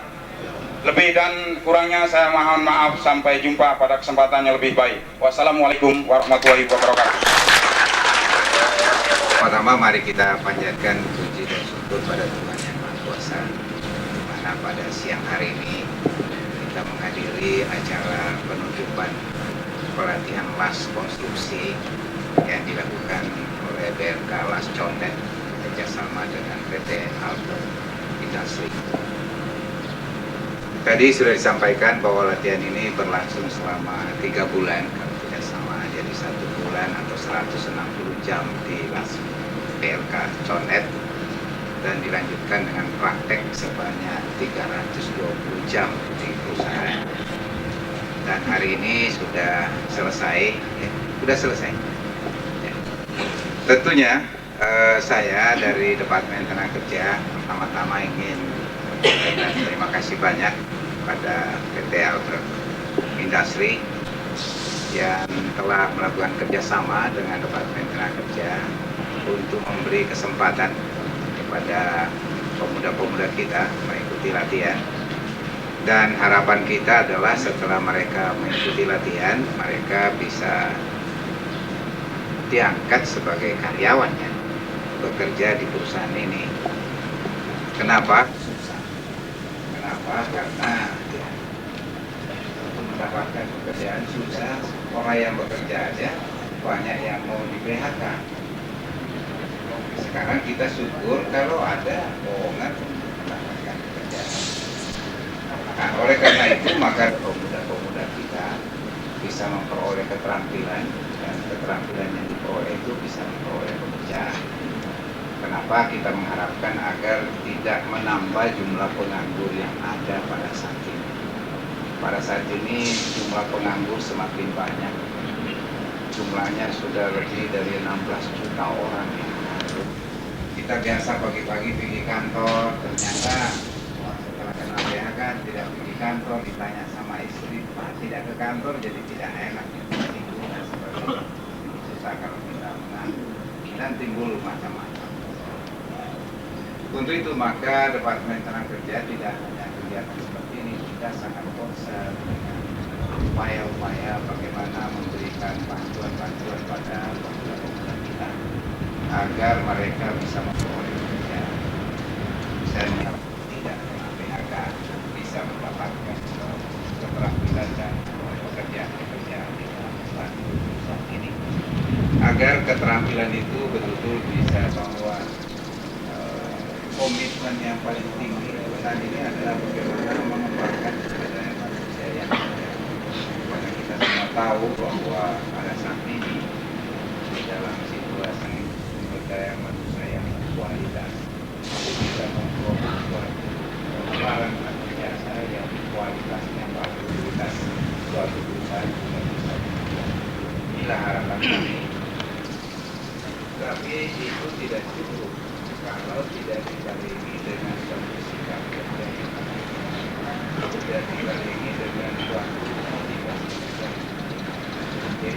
keterampilan keahlian itu tidak sebagai modal untuk mengenai bagaimana kita menghargai waktu, bagaimana kita menghargai disiplin yang dilakukan, sehingga dengan bekerja yang baik agar bisa menjadi karyawan yang baik. Kita harapkan bagaimana bisa bekerja dengan baik bersama ini sehingga tercipta suatu hubungan yang harmonis antara saudara dengan para manajer, sehingga saudara bisa memberikan suatu andil atau kontribusi yang besar di dalam ikut membuatkan dengan Departemen Tenaga Kerja sehingga program ini bisa berjalan baik. Demikian juga perusahaan yang lain yang ikut bersama-sama dalam program ini. Kami mengharapkan agar tenaga kerja yang sudah dilatih tersebut bisa dibimbing, bisa diberi kesempatan untuk menunjukkan prestasi dia, sehingga bisa menunjukkan atau mengaktualisasikan kemampuan dirinya sebagai tenaga kerja yang mampu untuk memberikan sesuatu yang terbaik bagi perusahaan. Inilah harapan kami, dan bagi saudara-saudara yang ikut program pelatihan ini apabila menjadi karyawan di perusahaan ini, saya tahu sudah katanya sebagian sudah karyawan ya, hanya ada pengalihan ya.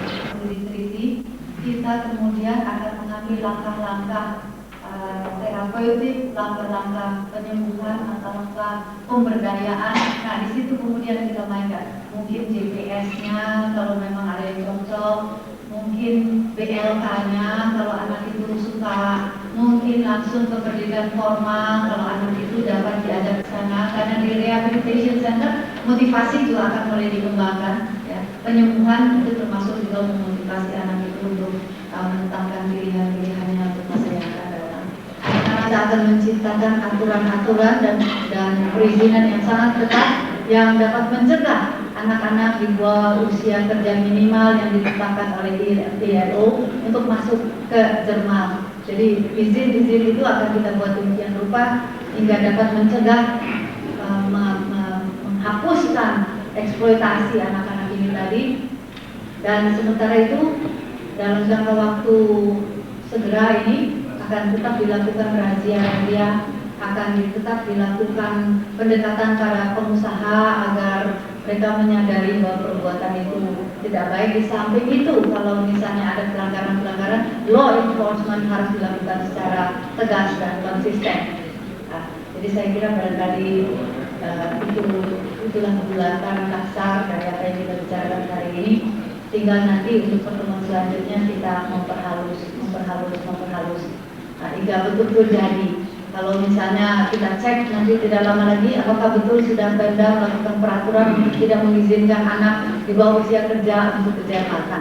Mengenai di bawah 18. Kalau 21, saya kira mungkin bila sekali lagi saya dengan resmi atas nama Menko Kesra dan Tasir yang tadi membuka, saya tutup secara resmi atas nama saudara-saudara pertemuan kita sore ini. Terima kasih banyak. Wassalamualaikum warahmatullahi wabarakatuh. Dengan tadi seluruh rangkaian acara yang telah dapat diselesaikan dengan baik.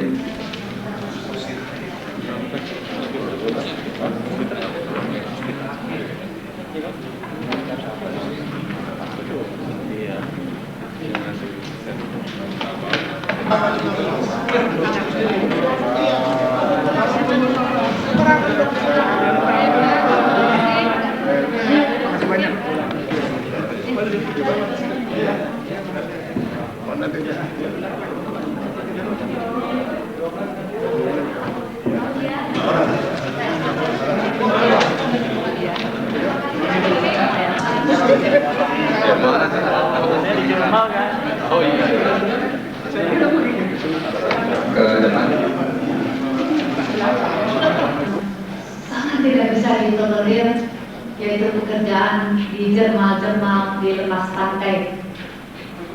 Saudara-saudara sekalian, Ini adalah pertemuan kedua sebenarnya yang kita lakukan dengan fokus anak Jermal, J-E-R-M-A-L, anak Jermal, yaitu anak yang bekerja di kapal-kapal kecil penangkap ikan di lepas pantai sepanjang Sumatera Utara. Tetapi tidak hanya di Sumatera Utara, sebetulnya kita juga menemukan anak-anak Jermal yang bekerja di hampir seluruh perairan Nusantara, di Kalimantan Timur, di Sulawesi Selatan, dan lain sebagainya. Jadi kalau kita bicara hari ini dan bulan yang lalu tentang anak Jermal di Sumatera Utara, itu hanya kasus. Sebetulnya kita menemukan anak Jermal di pantai-pantai lain di seluruh Nusantara. Nah, yang kita permasalahkan ini adalah satu hal yang sangat berat dan sangat merusak di sana. Jadi tidak bekerja biasa normal-normal, tapi mengerjakan sesuatu pekerjaan yang jauh lebih berat dari apa yang tubuhnya dan jiwanya bisa menyangganya. Sangat berat pekerjaan itu. Kalau saudara-saudara sempat melihat film mental, mereka dieksploitasi dan bukti-bukti dari eksploitasi itu banyak, hingga mereka ada kemungkinan bekerja terlalu keras tapi kemudian kurang gizi dan lain sebagainya. Dan tidak itu saja, ada kemungkinan bahwa mereka sudah tak betah di tempat itu misalnya. Dan terlebih-lebih lagi untuk keheranan kita, untuk kecemasan kita, anak-anak itu dieksploitasi, ada di antara mereka yang dieksploitasi secara seksual. Itu masalah sekalipun mereka sudah tidak bekerja di Jerman, dan bekerja di Jerman itu bukan sehari 2 hari, kadang-kadang sampai 3 bulan, bisa 6 bulan dan lain sebagainya. Kalau misalnya dengan kondisi tubuh dan jiwa mereka di Jerman itu, mereka kita dapat kabar informasi mereka dieksploitasi tubuhnya, eksploitasi jiwanya, bahkan ada eksploitasi seksual segala yang mereka alami. Yang kalau mereka tidak bekerja lagi dari Jerman, maka luka-luka hasil eksploitasi tersebut akan terus mereka bawa sepanjang hidupnya. Jadi kita bergerak dengan kenyataan bahwa anak yang bekerja di Jerman itu merupakan pekerjaan yang intolerable untuk para anak dan sangat merusak, mengganggu kesehatan dan jiwanya dan membekas untuk jangka waktu yang lama. Jadi segera harus diciptakan hukum untuk perlindungan mereka. RUU perlindungan anak memang sudah jalan, tetapi perlu barangkali masukan yang lebih khusus mengenai anak-anak yang bekerja dalam pekerjaan yang sangat berbahaya bagi mereka. Bulan Juni akan dihentikan. Bagaimana? Bulan Juni akan dihentikan. Ya, Sumatera Utara merupakan kasus pertama dari mana kita mendapat informasi mengenai anak Jermal itu tadi, kasus pertama. Padahal sebetulnya di seluruh Nusantara, perairan Indonesia ada kemungkinan anak Jermal itu juga ada. Nah, Pemda Sumut ini punya ambisi yang besar sekali, tapi perlu kita hargai. Per Juni nanti akan dihentikan izin untuk mempekerjakan anak di Jerman. Nah, sementara ini kita lihat memang ada penurunan jumlah Jerman, ada penurunan jumlah anak yang bekerja di Jerman. Tetapi ini tidak menghentikan kita untuk terus-menerus menyiapkan peraturan-peraturan dan perundang-undangan untuk mencegah, memprevent, melindungi, dan kemudian kalau mereka sudah dilindungi, sudah kembali ke darat dan sebagainya, perlu mereka direhabilitasi, kemudian diberdayakan hingga mereka mengalami penyembuhan atau recovery. Menemukan anak 10 tahun masih sudah mulai bekerja dan lain sebagainya. Dan itu semua dikatakan karena penyebab kemiskinan. Mungkin sebagian benar, tapi tidak selalu satu-satunya penyebab adalah kemiskinan. Penyebab lain, anak tidak mau sekolah misalnya, lalu dia pergi kerja, itu kan juga mungkin. Jadi kita harus mewaspadai berbagai macam penyebab di luar kemiskinan. Jangan berkutekan hanya soal kemiskinan saja. Karena ada juga barangkali anak orang kaya yang nggak mau kerja. 18 juga. 18, ya. 21 tahun tadi. Undang-Undang Nomor 4 Tahun 79 tentang kesejahteraan anak.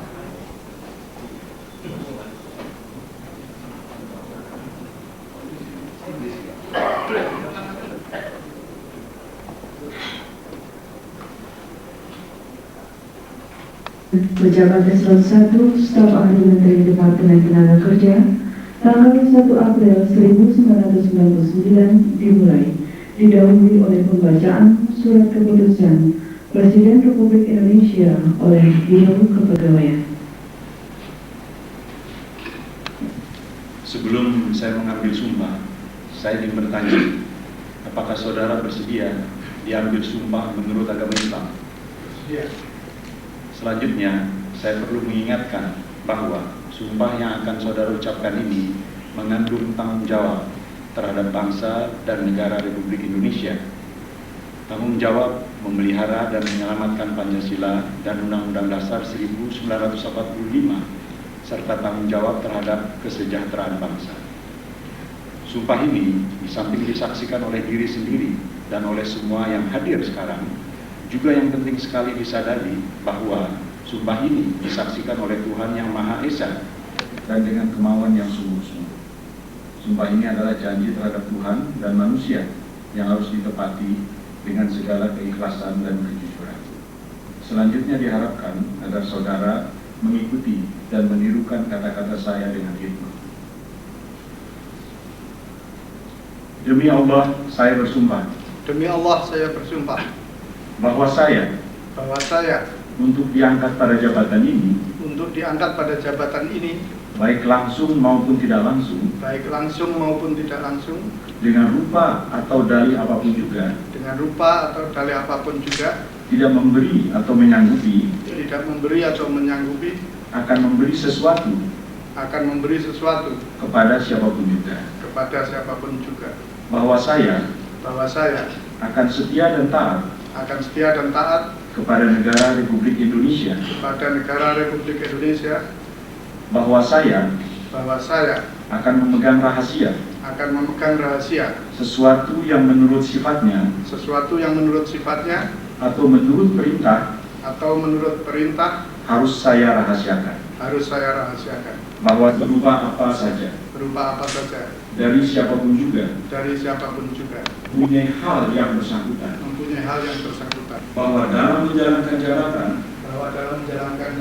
atau pekerjaan saya senantiasa daripada kepentingan saya sendiri akan menjunjung tinggi kehormatan negara, pemerintah dan pegawai negeri, bahwa saya akan bekerja dengan jujur, tertib, cermat, dan bersemangat untuk kepentingan negara. Pak HM Rozi Munir, SE.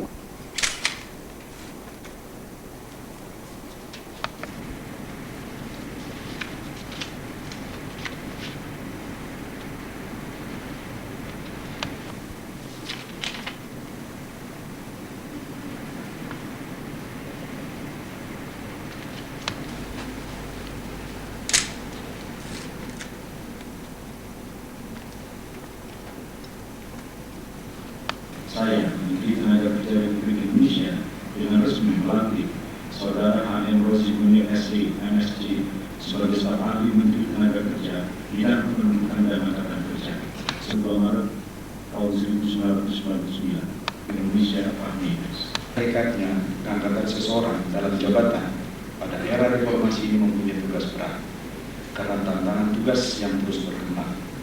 Masalah sangat berat tersebut antara lain besarnya jumlah angkatan kerja yang mencari kesempatan kerja, pengangguran yang semakin berkembang jumlah, termasuk pengangguran akibat pemutusan hubungan kerja yang tidak dapat dihindari sebagai akibat krisis yang belum dapat diatasi dengan baik, serta akibat likuidasi bank pada akhir-akhir ini. Masalah tersebut menuntut untuk segera diatasi dan diselesaikan sehingga dapat menciptakan iklim ketenangan dalam masyarakat. Kondisi ini sangat berpengaruh terhadap situasi politik yang pada gilirannya akan berperan di dalam mendorong roda perputaran ekonomi. Apabila tidak dapat diselesaikan secepatnya dan secara konsisten, masalah tersebut dapat menimbulkan ekses yang dapat meluas, yang akan berdampak kepada sendi-sendi kehidupan bermasyarakat, berbangsa, dan bernegara. Mengingat permasalahan yang begitu besar, rumit, dan kompleks, serta menyusup ke berbagai sendi kehidupan, maka Depnaker memerlukan tenaga pemikir yang dapat melihat persoalan ini secara lebih jernih. Untuk itu, berdasarkan Kepres nomor 82 M tahun 1999 tanggal 22 Maret hari ini, saya melantik Saudara HM Rozi Munir SE, MSc sebagai staf ahli Menteri Tenaga Kerja bidang kependudukan dan angkatan kerja. kepercayaan dan tanggung jawab dengan sebaik-baiknya. Pada Ibu Rozi Munir, saya minta agar dapat mendorong tugas suami yang berat, dan untuk itu semua saya menyampaikan terima kasih. Terhadap kami di bawah naungan kasih sayang dan jalan kami, terimalah amal kami.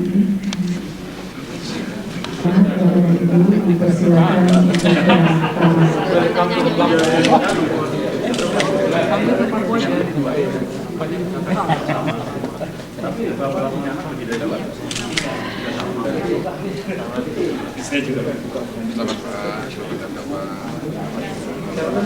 Pak.